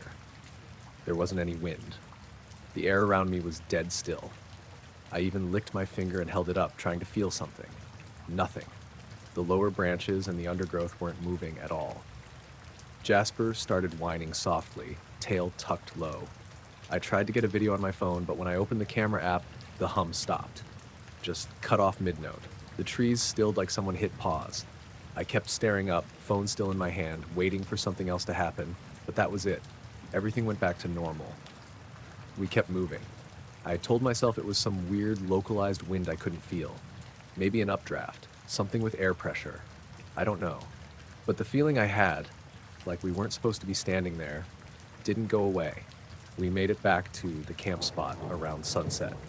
I didn't build a fire that night. I just ate a protein bar and sat inside the tent with Jasper curled up beside me. He kept his nose to the zipper flap for an hour straight, ears twitching at every tiny sound. I fell asleep eventually, but it wasn't restful. I kept waking up thinking I heard the hum again, but each time it was just in my head. Around 3 a.m., Jasper started growling low in his throat, not barking, just a deep, steady growl. I sat up and unzipped the flap an inch to look out. There was a faint light moving through the trees, a dull blue-white glow, maybe the size of a basketball, floating about 6 feet off the ground. It passed between the trees slowly, like someone holding a lantern and walking without a sound. It didn't cast shadows, that's what stuck out to me. The light hit the trunks, but nothing changed. No contrast, no hard edges. It was like the brightness was just sitting on top of everything, not interacting with it. I didn't move. Neither did Jasper. The light passed by about 30 yards from the tent and kept going until it disappeared behind a ridge. I didn't sleep after that. Just sat there with my hand on Jasper's back, both of us waiting. At first light, I packed everything up and started hiking out. I skipped breakfast, didn't even boil water, just wanted to get moving. The forest looked normal. Birds were singing again, squirrels darted across the trail. Everything acted like nothing had happened. But about a mile from the trailhead, I heard the hum again. This time it was fainter, not directly above, but off to the right, maybe behind a hill or in a hollow. I didn't stop walking, I just kept my head down and pushed through until I saw my car. As we crossed into the gravel lot, the sound cut out again. Not like it faded, but like someone unplugged it. I loaded Jasper into the back seat and got in, started the engine, and didn't look back. I didn't stop until I hit the main road 20 minutes later. Nothing followed us. Nothing appeared in the rear view. I kept checking though, all the way home. I didn't tell anyone about it for a while. Not because I thought they'd think I was crazy, but because I didn't really know how to describe it. I've spent enough time outdoors to know what's normal and what's not. That wasn't normal. And it wasn't just one thing, it was the combination, the hum, the trees, the light that didn't cast shadows. Jasper still won't go near the tent. I tried setting it up in the yard a few weeks later just to air it out, and he wouldn't go near it. Just sat on the porch and stared like something was inside it. I haven't been back to the Ouachitas since. I still hike, different trails, closer to town. Usually with friends now, but every time I step into the woods, even just for an hour, I catch myself scanning the sky without meaning to, just looking for movement.